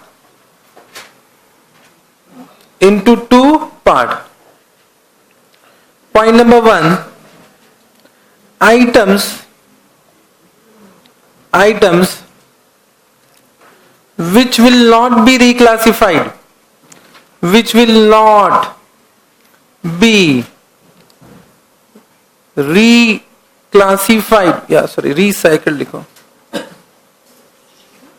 which will not be recycled to what? PL. We have done compound financial instrument, there we have done debt instrument and equity instrument. That instrument will be recycled or not recycled? Recycled, not recycled? Recycled, na? So that instrument will be recycled to PL, but equity instrument will be not recycled. So OCI will be of two part, items which will not be recycled to PL. For example, we have done revaluation surplus, correct? Revaluation surplus. Already we have covered it. Correct? Second example, actuarial. This we have not done, na? Actuarial gain or loss. Actuarial gain or loss. This will do under Ind AS 19, coming soon. Ind AS 19. This add-on we have done in Ind AS 16/38. Then the last example which we have already done, equity instrument through what? Through OCI. This we have done in Ind AS 109. So these are few examples of what? Item which will not be recycled to PL. Second part will be what? Items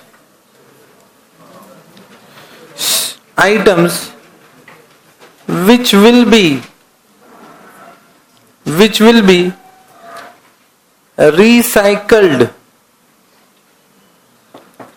to PL. ठीक है? Okay. First example, exchange difference.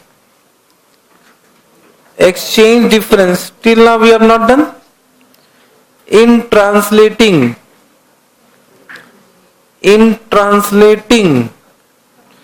financial statement of foreign operation.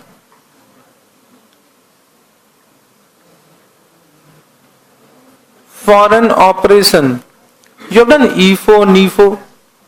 In AS11, integral foreign operation, non-integral foreign operation. We are talking about that foreign operation, okay? So we'll of course will understand under India's 21 this exchange difference. Okay? Then you can write down that instrument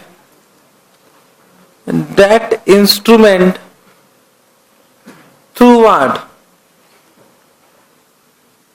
Through OCI. This already we have covered under India's 109. Okay, sir. Then last you can write down cash flow hedging. It will be also covered under India's 109. Cash flow hedge reserve. That on refer India's 109. Coming soon. India's 109. So I have given some few examples. It can be more than this. I have given three examples. It can be more than this. Okay? Have you understood? So I think now you are understanding what is OCI and what are the two parts of OCI, recycled and not recycled to PL. Means India's one has not given the format. Format has not been given by India's one. They have given the presentation part. This should be the presentation way. Format is given where? In Schedule 3. Schedule 3. Format has been given in Schedule 3. So India's one does not deal with format. Understood? Are you able to understand? This you note if you want to write down. Note, write down. India's one has not prescribed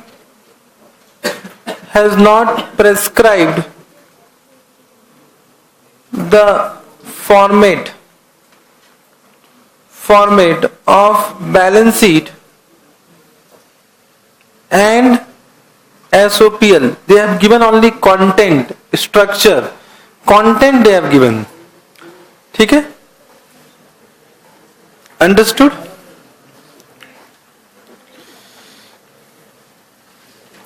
This was point number 5 done. Now write down point number 6. Statement of changes in equity. Statement of changes in equity. So this I will explain. Of course the content is given in India's only, but write down refer guidance note. I will explain this statement of changes in equity with format. Because if I write you will not understand anything. Okay? So refer guidance note for format. Point number 7. Statement of what? A statement of cash flow. So this will discuss where? Refer India's 7. Point number 8. Notes to account. So I will give you some specific disclosure, not every disclosure.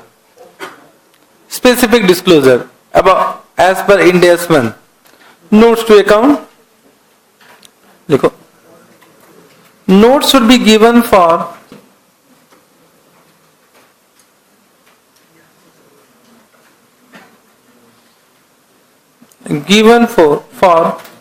point number 1. Statement of compliance of India's. Means a statement should be given that all Indias are complied while preparation and presentation of financial statement. Point number 2, summary of significant accounting policies applied. Accounting policies applied. Accounting policies applied. But what is accounting policy? The meaning is given under India's 8. Meaning is given under India's 8. What is accounting policies? We need to go to India's 8. Accounting policies. Okay? So our next chapter in the next Sunday will be India's 8 only. India's 8. Okay? Then point number 3. Supporting information. Supporting information for items presented in financial statement. For items presented in financial statement. Point number 4. Disclosure regarding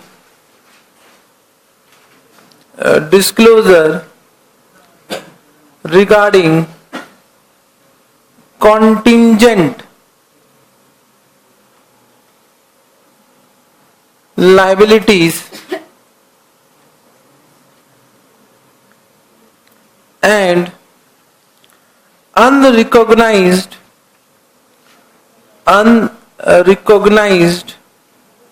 contractual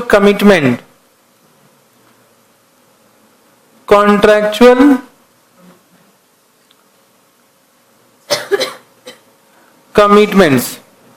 Okay? So the one new word came, unrecognized contractual commitment.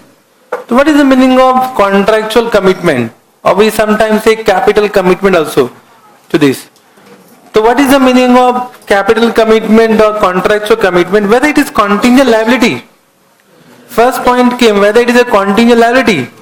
Yes or no? Because contingent liability is contingent liability. And contingent liability already we have done as per India's 37.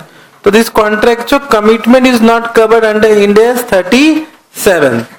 So even though not covered under India's 37, even though not covered under India's 37, India's 1 says that any contractual commitment need to be disclosed. Any contractual commitment need to be disclosed, which is not recognized. If recognized, then no disclosure required. For example, suppose if I have announced any commitment from my point of view to you, any commitment, if you pass a CA final, I will teach you IFRS diploma also. Are you getting? There is a contractual commitment, but till now not recognized. Why? Because till now the event has not occurred. But if I have announced this one commitment, which is contractual commitment, that I will teach you IFRS diploma also, and I will give a certificate on this. But after becoming CA, after passing CA final, so this become a contractual commitment between us.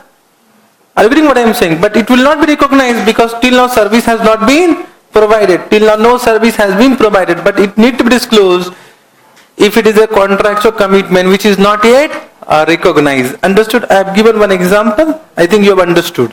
Okay? So any contractual commitment which is not recognized need to be disclosed. Another example, for example, Reliance Industry has given a commitment for the construction of flyover. After 5 years. Are you getting? Reliance Industries has given a commitment to one of the town for the construction of flyover after 5 years, so that become a contractual commitment. If there is a contract, if there is also contract word, if it become a contractual commitment, even though not recognized, it need to be disclosed. It need to be disclosed. Understood? Correct? 5. लिखो measurement basis. Measurement basis used in preparing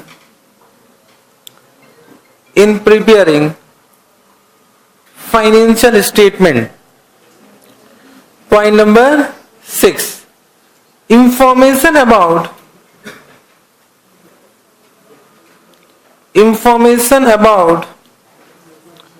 judgment and assumption. So any judgment involved in estimation, whatever judgment you have taken for estimation, that judgment need to be also disclosed. Ki on what judgment basis you have done such estimation. For provision we take judgment only. Ki what will be the basis of estimation? ठीक है, तो information about judgment and assumptions need to be disclosed. So whatever judgment you are taking require now disclosure from what? India's point of view. This will be a, I will say, this is what now a point to check for auditor. Ki every judgment has been disclosed or not. This was not in case of accounting standard. Now whatever judgment, whatever the basis judgment has been taken require what? Disclosure. Understood? Point number 7. Disclosure regarding dividend payment. Dividend payment both proposed and declared. So as per India's one, proposed dividend need to be disclosed, even though as per India's standard it is not recognized. The proposed dividend will not be recognized but disclosed as per India's one. The India's one required disclosure about proposed dividend. Understood? Correct? This much is as per India's one from my point of view. Okay, just write down one note. Whenever time, read. Whenever I say read means whenever you have time. Refer means must. Refer is must from exam point of view. Read India's one from textbook. No, my book. ICAI तो you will not open only. ठीक है. So from textbook means my study material. So whenever you have time, just read it. So you will understand that 90% I have covered with what? Keywords only. It is given with what? Proper explanation in what? In the textbook. Okay? Bolo? Understood? So I have covered India's one. Read. Once again, read means what? Whenever you have time. Difference between India's one and AS1. Because entire India's is difference. AS1 was only 4 points. Khatam. So entire India's is what difference. So you need to read and AS1. Okay? Whenever you have time, just read it. Page number is 75 for this. Page number 75. And refer question number 1, 2. It is a very simple question for identification of current assets and current liability. Okay. So question number 1 to question number 11. This is must. Whenever I say refer, this is ICAI questions. All must. Schedule 3 of Companies Act. You are very good student, I know. Excellent. Chapter number 17. Now, of course, I will not teach you Schedule 3. I will try to give some information about guidance note. Guidance note on Schedule 3 of Companies Act. Of course, whenever I say guidance note issued by ICAI. You can go. But in Sunday, don't give commitment to someone. Where is your bag? You are going without bag. It's not urgent. So who will carry your bag? Acha, came so planned. This type of student pakka become CA. Planning is there, na? Now, now what everyone? Point number 1. Write down. Schedule 3 has 2 parts. One is Division 1. When you have done IPCC, because that time India's was not introduced, therefore there was only one part, and that was only one part. No name was there. But once India's was issued, Schedule 3 has been amended, and Division 1 a name has been given, and Division 2 other name has been given. So whatever format given in Division 1, that is applicable for those companies to whom AS is applicable, and whatever format is given in Division 2, that is applicable for those companies to whom IND AS is applicable. So now there are 2 formats for balance sheet, 2 formats for SOPL. Have you understood this point? So whatever you have done, that was Division 1. Now whatever we will do here, that will be Division 2. So I will not explain you Division 1 because already you know that format. We'll come to only one, Division 2. Now in exam, it might happen they have asked question based on AS. If they are asking question based on AS, you can't follow what Division 2. It means you need to follow what Division 1. For example, we have consolidated financial statement based on AS as well as IND AS. So when you are preparing CFS based on AS, then you need to follow Division 1 format. Division 1 format. And when you are preparing CFS based on IND AS, then to follow what? Division 2 format. Understood this point? Means from our exam point of view, our format will depend upon the requirement of the question, whether it is question based on AS or question based on IND AS. Understood this point? Have you understood? So Division 1. Applicable to companies, it is applicable to companies whose financial statement are required to comply what? Are required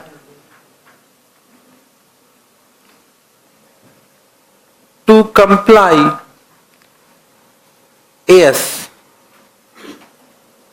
Okay? Second is Division 2. Division 2. Applicable to those companies whose financial statement are required to comply IND AS. This you understood? Okay. Point number 2. ICAI has issued guidance note on Division 2 Division 2, that is India's Schedule 3, India's Schedule 3 to Companies Act 2013. So guidance note is on Division 2. Also, when there is one more guidance note on Division 1. Division 1 also, but we are talking about Division 2. We are not talking about Division 1. Okay? Point number 3. Division 2 applies to all companies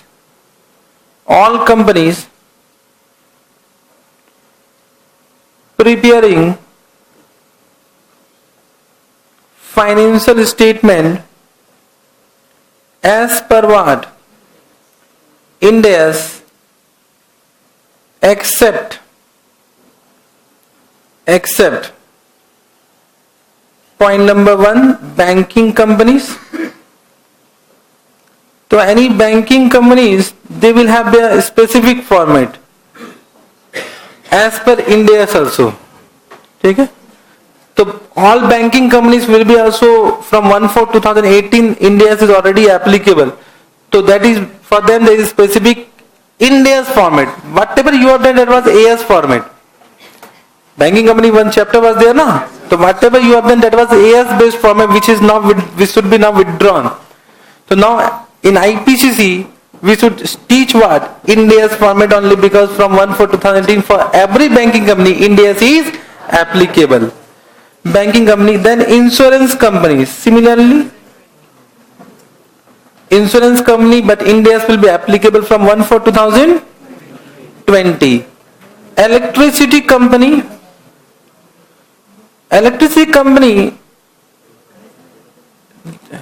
it is what?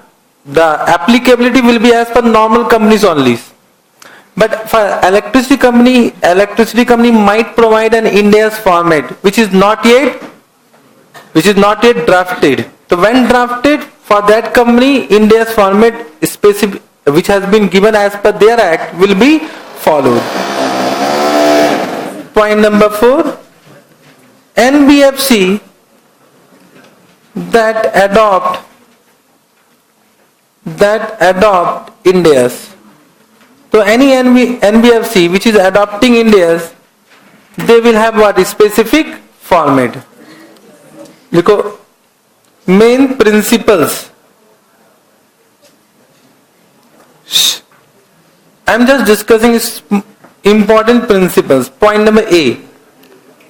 Requirement of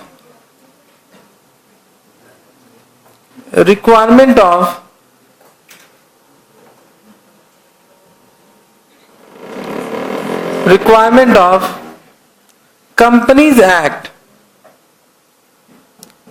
and India's will prevail over India's Schedule 3. India's Schedule 3. When I am saying India's Schedule 3 means we are talking about Division 2 format. So Companies Act and India's will prevail above Schedule 3 format. In other words,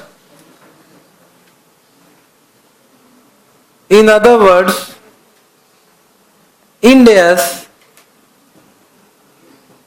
Schedule 3 format can be modified.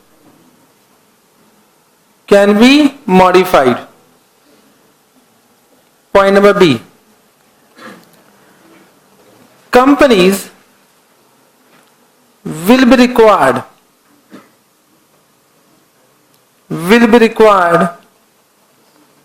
to make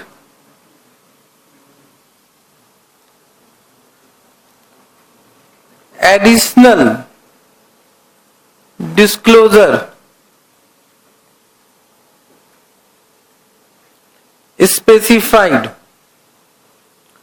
specified in India's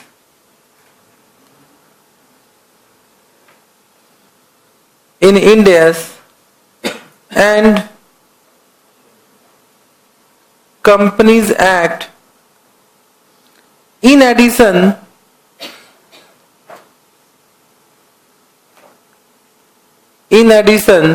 to disclosure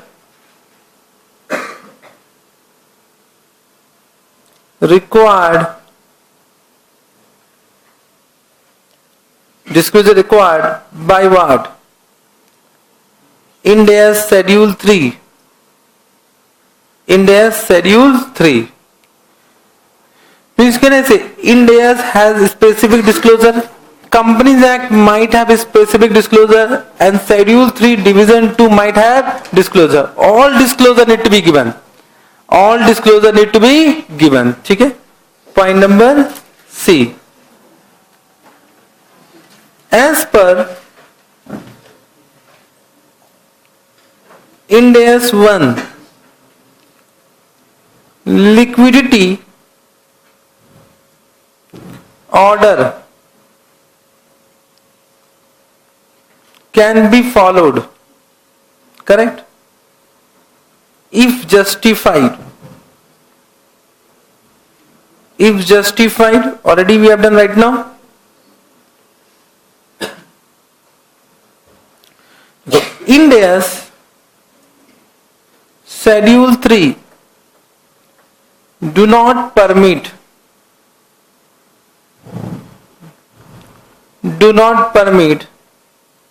such presentation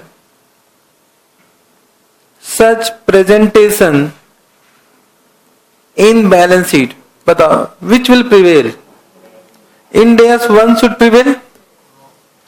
India's 1 should prevail because India's will prevail above Schedule 3 requirement. Are you getting? But for this guidance note has given some clarification. Look, as per guidance note, I am writing as per guidance note. This is not as per India's or as per Schedule 3. Okay? As per guidance note, company may elect to present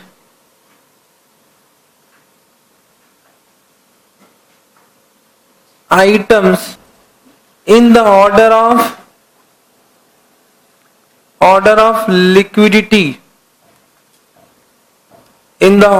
liquidity as an additional information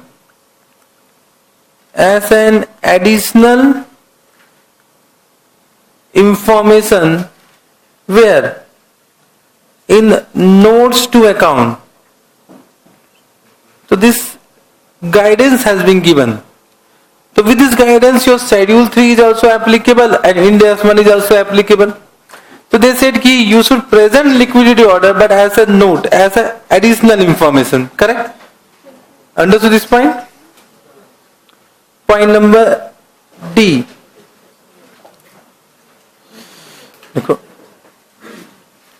Materiality.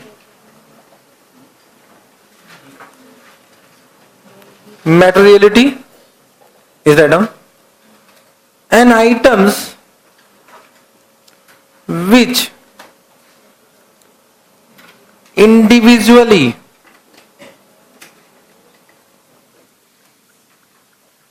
or collectively influence the economic decision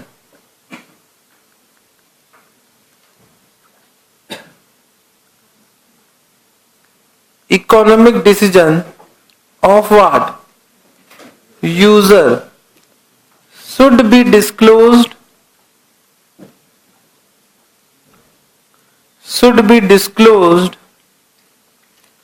separately. Correct?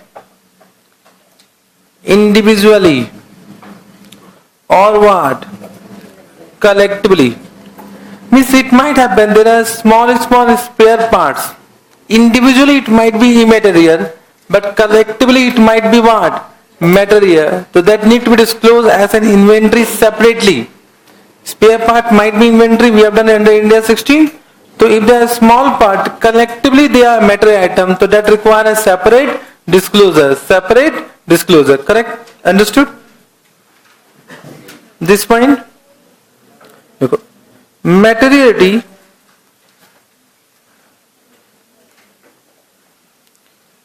depends on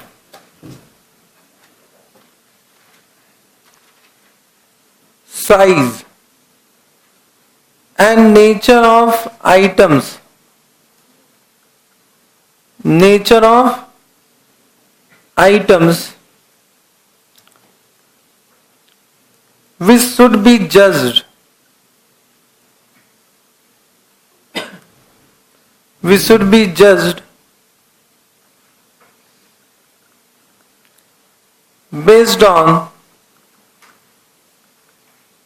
particular facts and circumstances.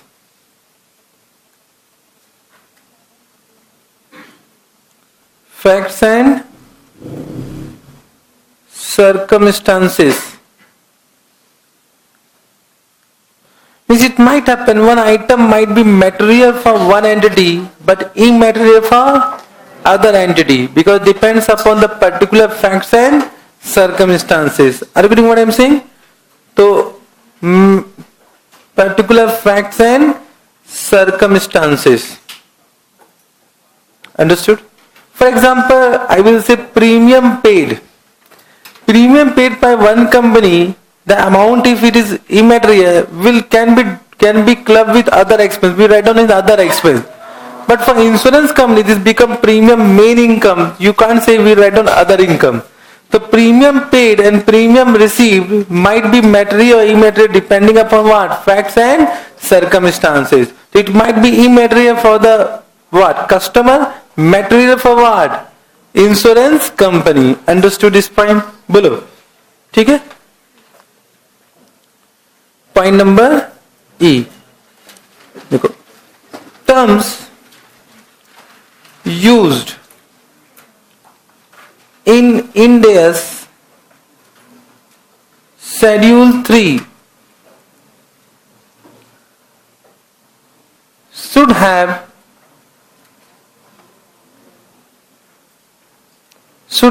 the meaning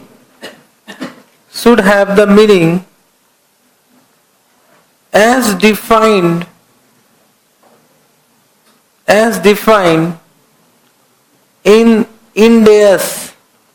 ठीक है? Means if Schedule 3 format has taken the word PPE, but PPE is not defined in Schedule 3, so PP definition will be as per India's 16. So any terms used in Schedule 3 format, the meaning will be as per India's. Meaning will be as per India's. Okay? Correct? If India's is silent,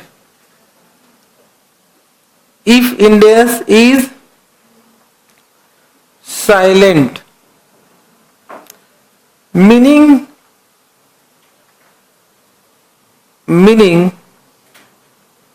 as defined in India's framework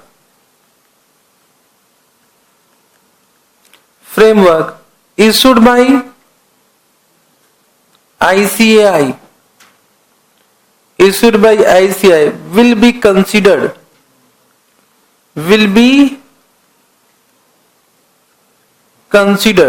So if the meaning is not defined in India's, for example, asset meaning is not given in India's, so we'll go to framework issued by ICAI and we'll take that meaning, asset meaning. Okay, are you able to understand?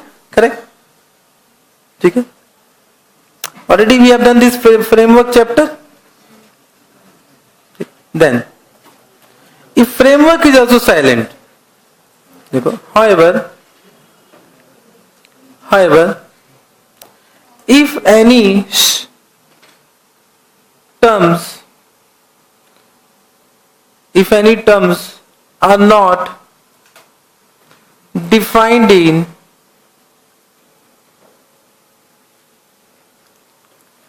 India's framework Ind AS framework, then what need to be done? Entity should follow the guidance given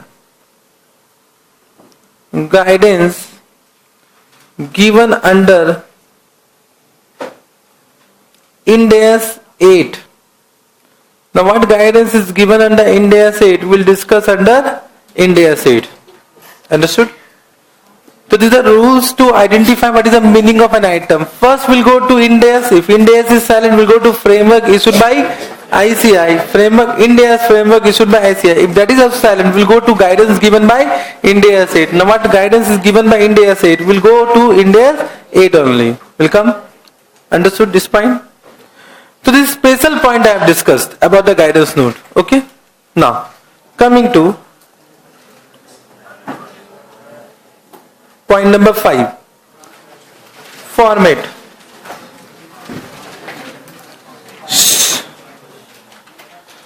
Format. You want me to write down the format or discuss with book only?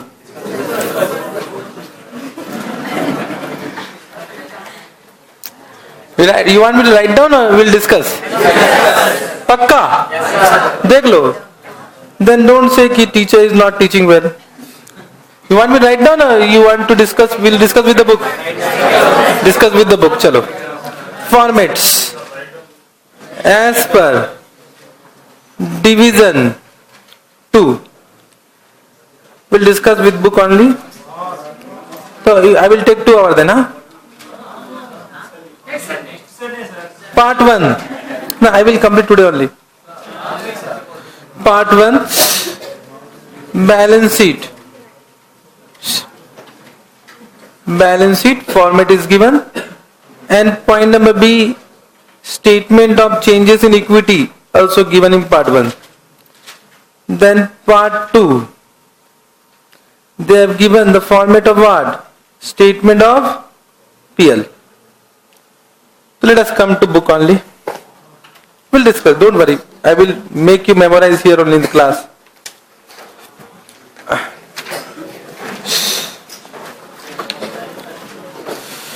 Come to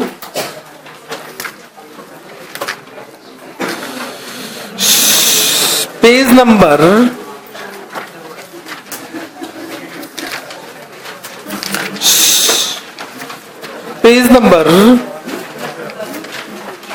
104. We are done in balance sheet. Refer page number 104. We'll memorize right now. Come to page number 104.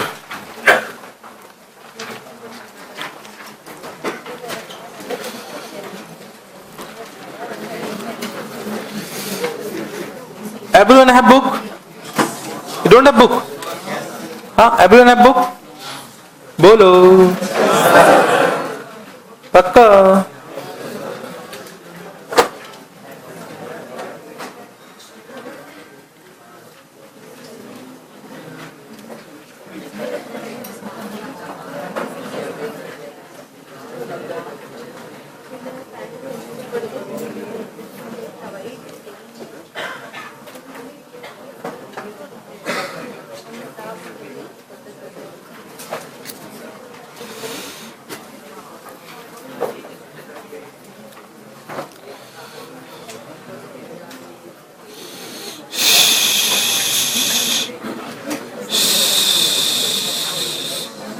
Chalo, now, everyone. So we'll try to understand the format. Okay? So first we'll both read, then I will read, you listen, then you will say I will listen, then you have to read without observing the book. Okay? 4 times we read right now. Okay? Asset, everyone. Write asset. Then we write what? Equity and liability. So now as per India's format, first what we write? Asset. Then what? Equity and liability. Asset is divided into how many parts? two part, non-current asset and current asset. First what we write? Non-current. Then what we write? Current. So under non-current asset, what are the items? First is one, PPE. As per Ind AS, look, write by your own. As per Ind AS 16.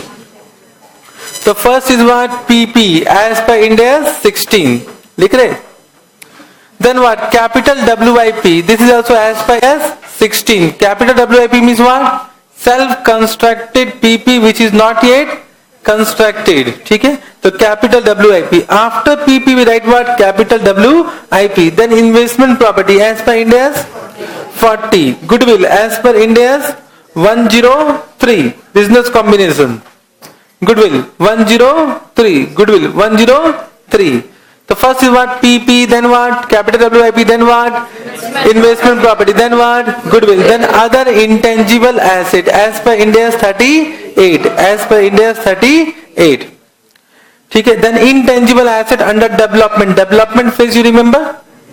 So development phase की condition, 6 condition has been satisfied but till not developed. It is not yet developed. So it is as per Ind AS 38. As per Ind AS 38. Biological asset other than bearer plant, but the bearer plant will go where? Ind AS 16. Means bearer plant it is with PP. So under PP write down including what? Under PP write down including bearer plant. Under PP write down including bearer plant. Write down Ray. Write down. It is important Ray. Whatever I am teaching, everything is important. PP including what? Bearer plant. Means biological asset, even though it includes bearer plant as per meaning, it will not come under point number G. It will not come under point number G. Other than bearer plant. Other than bearer plant. Understood? Ind AS 40. Sorry, Ind AS 41. Then financial asset. Now we have done financial asset. So financial asset can be non-current, current as per definition of current, non-current, whatever we have done right now. Correct? So it can be current, it can be non-current. Financial asset we have done where? Under Ind AS 32. Definition we have done Ind AS 32. Correct now? Ind AS 32. Under financial asset we write down investment. Then what? Trade receivable. Then what? Loan. Then other. Means trade receivable can be non-current if it is what? More than 12 months from reporting date. So under financial asset what we write? Investment. Then what? Trade receivable. Then what? Loan. Then what? Other. Can I say this can be FBTPL, FBTOCI, amortized cost? Now we have understood that also. It can be AC, it can be FBTOCI, it can be FBTPL. But that is not for presentation, that is for recognition.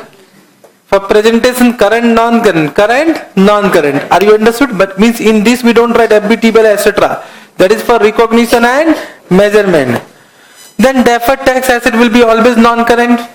Deferred tax asset will be always non-current. Then what? Other non-current. This is very important heading in exam. Whatever you don't know, write down here. Understood? The other non-current asset. Can you repeat with me? Batao. First is what? PP. Then what? Capital WIP. Then what? Investment property. Then what? Then what? Then what? Then biological asset other than? Then in that point number 1. Then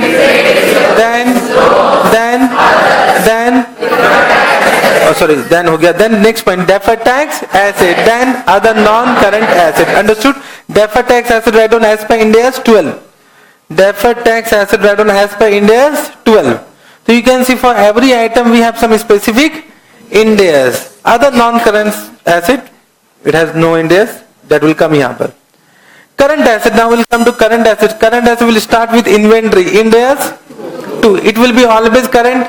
Inventory will be always current. Inventory will be always current. Okay. Financial asset. Financial asset can be current, non-current depending upon definition. If it is current, under that we write down first investment, then what? Trade receivable. Then what? Cash and cash equivalent. Cash equivalent means which has a maturity of equal to or less than 3 months. Then bank balance other than 3 above. Oh. अच्छा ये बात, these are demand, these are deposit, fixed deposit, which is what? Not cash equivalent but realizable within 12 months from reporting date. Oh अच्छा ये बात, I think now you are understanding. Correct? Have you understood this point? So cash and cash equivalent. Then what? Bank balance. So current account will come where? Current account will come where? Cash and cash equivalent. Understood? Very good. Loans and others. Loans, others. So two new point come: cash and cash equivalent and other bank balance, which was not in non-current. Understood? The first inventory, then financial asset, then current tax asset. Current tax asset means Ind AS 12. No, current tax asset is not deferred tax asset. Current tax asset means for the current year, whatever refundable is going to come, refund is going to come. We'll discuss under Ind AS 12. Other current asset, which is not any heading, will come in this heading. Okay? So once again, current is inventory, then what? Financial asset. Under financial asset, investment, then trade receivable, then cash and cash, then other bank balance, then loan, then others, then current asset, then total asset. Can you come to me directly without observing? You will also not see, huh? Starting with the first asset. Under asset, non-current asset. Point number 1. Point number 2. Everyone will say it together. Huh? Point number 1. Point number 2. Point number 3. Investment property. Someone is saying goodwill. No goodwill, huh? After investment property, goodwill. Then other intangible asset. Then intangible asset under development. Then biological asset other than bearer plant. Then under this point number 1. Then the next point, deferred tax asset, then other non-current asset, then point number 2. 1, 2. Point number 1, investment, then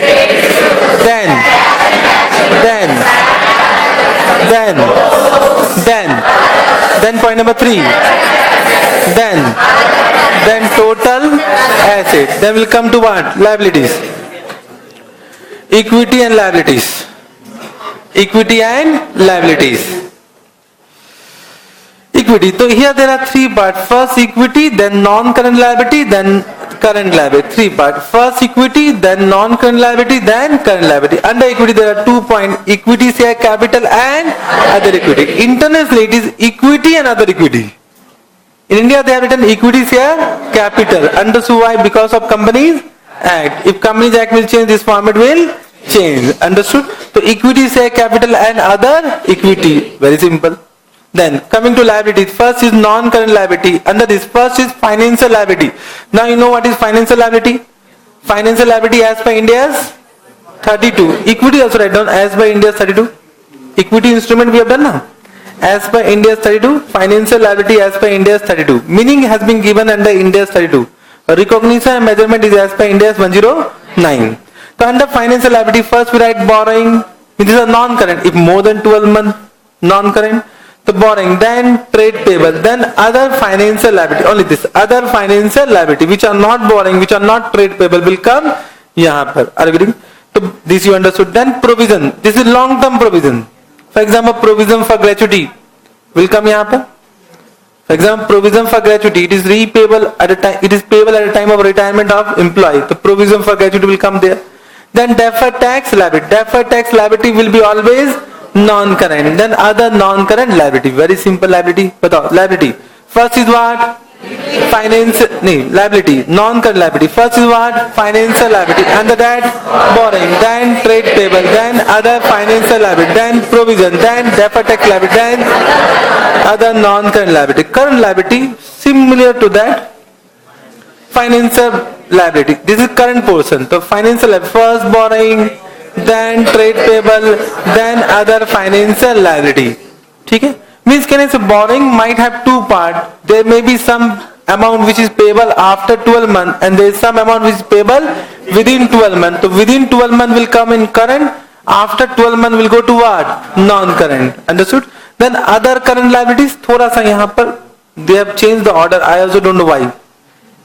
First what should come? Provision, then the current tax liability, then other. But I don't know. Nalayak. The first other current liability, then what? Provision, then what? Current tax liability, then what? Total equity and liability. This is very important. Total equity and liability. Can you start only equity and liability? First is what? Equity. Point number A. Point number B. Then non-current liability. Point number A. Point number 1. Point number 2. Point number 3. Point number B. Point number C. Point number D. Then current liability. Point number A. Point number 1. Point number 2. Point number 3. Then point number B. Then point number C. Then last. Then what? Now from the beginning. Everyone close the book. Everyone close the book. याद करवा के छोड़ूंगा रे, पैसा लिया है. Everyone close the book. Concentrate. First, everyone will concentrate. 5 seconds, concentrate. Okay? You can memorize everything, whatever you want. Only you need to have intention to memorize. You can memorize entire sections of what? Income Tax Act, IDT Act, or whatever act you have. You must have what? Intention to memorize. If you think nothing will happen if you write, then you will never memorize. But if you think intention, ki we are chartered accountant, we need to memorize, then you will pakka you have the ability to memorize. You will think, sir, if you will ask this type of question to me, sir, if you will not write, what will happen? Means there is no intention to memorize. Then you are in any situation you can't memorize. Agreeing? The first you must have intention to memorize. Okay? Understood? Chalo. Now, first asset, then non-current asset. Point number A. Point number B. Point number C. Investment property. Point number C. D. Point number E. Other intangible asset. Point number F. Point number G. Biological asset other than bearer plant. Point number H. Point number 1. Point number B. Point number 3. Point number 4. Point number I. Deferred tax asset. Point number J. Other non-current asset. Point number 2. Current asset. Point number A. Point number B. Point number 1. Point number 2. Point number 3. Very good. Point number 4. Point number 5. Point number 6. Then point number C. Current tax asset. Point number D. Then what? Total asset. Then point number 2. Point number 1. Point number A. Point number B. Point number 2. Point number A. Financial liability. Under is point number 1. Point number 2. Point number 3. Point number B. After financial liability, loans. Provisions. Long-term provision. Then what? Then what? Then point number 3, current liability. Point number A. Point number 1. Point number 2. Point number 3. Point number B. This two you will never forget now. Point number C. Point number D. Total equity and liability done. One format we have done. Second format.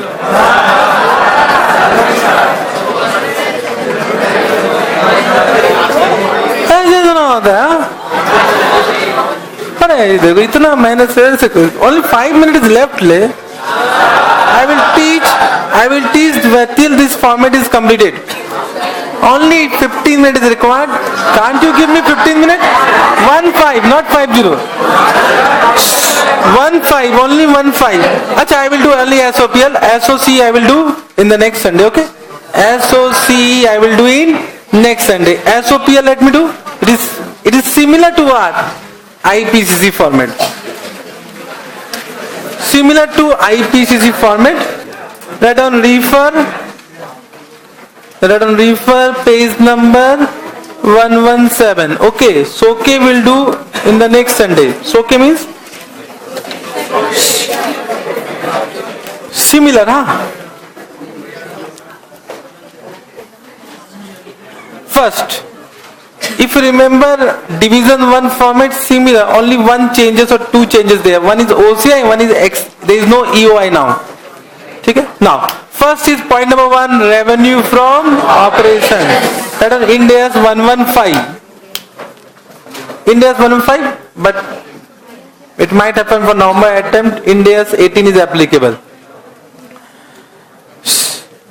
Other income, revenue from operation, then other income, total income.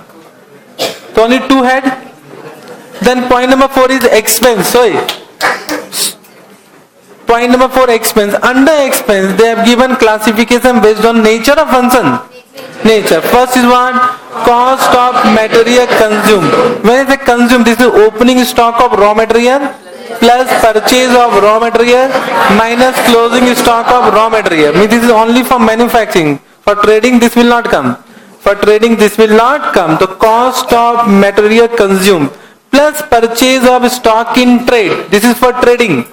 Purchase of stock in trade. Then changes in inventory of finished goods, stock in trade and WIP. Why there is no raw material? Because raw material is already in point number 1. The first is cost of material consumed, then purchase of stock in trade, then changes in inventory. Only this much will say. Then employee benefit expense, then finance cost, then depreciation and amortization, then other expense. Whatever is not coming in above will come under other expense. Okay? Total expense. This becomes profit or loss before exceptional item and tax. Then what? Exceptional item as per India's 1. Under exceptional item write down as per India's 1. Examples already we have done. Exceptional item, correct? Then profit before tax. Then we'll do tax expense, current tax and deferred tax as per India's 12. As per India's 12. Okay? Then it become profit or loss from continuing operation. Means whatever we have done till now, that was for continuing operation only. Profit or loss from continuing operation. In this we write down profit or loss from discontinued operation. Means discontinued operation special disclosure required as per India's 105. Write down profit or loss from, change it. I have corrected, I think so in this. Correction has been done. Profit or loss from discontinued operation. So this is what? Before tax. Then we will do tax expense on that profit. It will be profit or loss after tax from discontinued operation. Understood? So first we have written profit or loss from discontinued operation before tax. Then less tax expense. Then what? Profit or loss from discontinued operation after tax. Understood? Correct? Means can I say this profit and this profit will be added. And this profit or loss for the period. This is the profit or loss for the period. Understood? So this profit and this profit will be added. This will become profit or loss for the period. This is the first part, PL part, profit or loss. Then we write down OCI. Then we write down OCI. So first, can you give me PL part first? Point number 1, revenue from operation, then other income, then total income, then expense. Under that what? एक बार let ऐसे I understood, you have understood. First is what? Point number 1, raw material consumed, then purchase of stock in trade, then changes in inventory, then employee benefit expense, then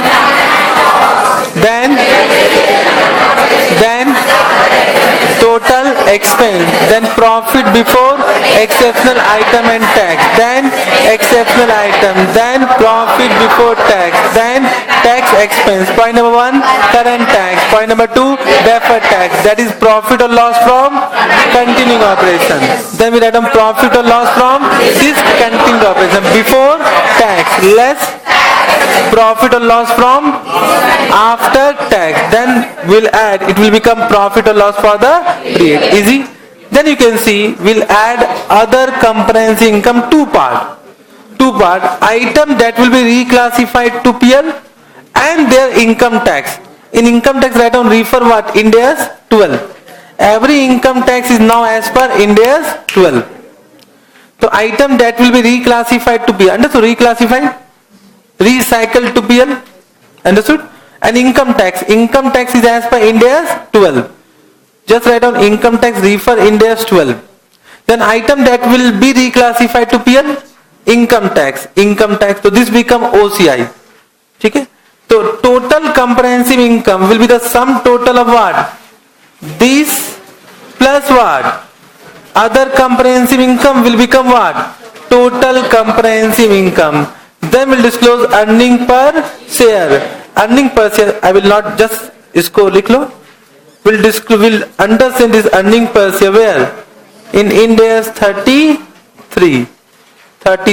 Earning per share.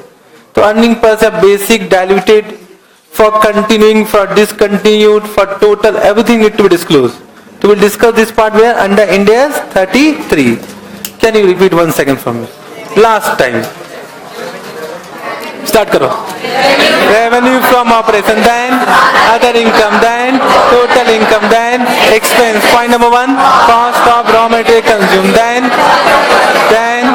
changes in inventory, then employee benefit expense, then finance cost, then depreciation and amortization, then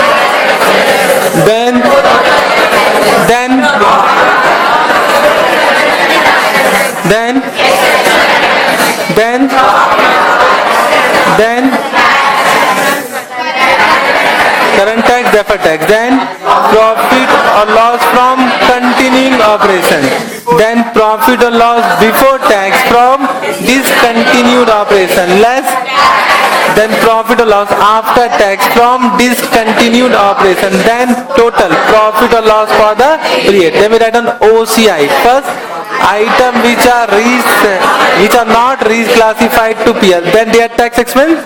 Then item which are reclassified to PL, then they are tax expense. Total of that two will be what? Total comprehensive income. Then we'll disclose earning per share as per Ind AS 33. Thank you very much. We will meet tomorrow. Okay?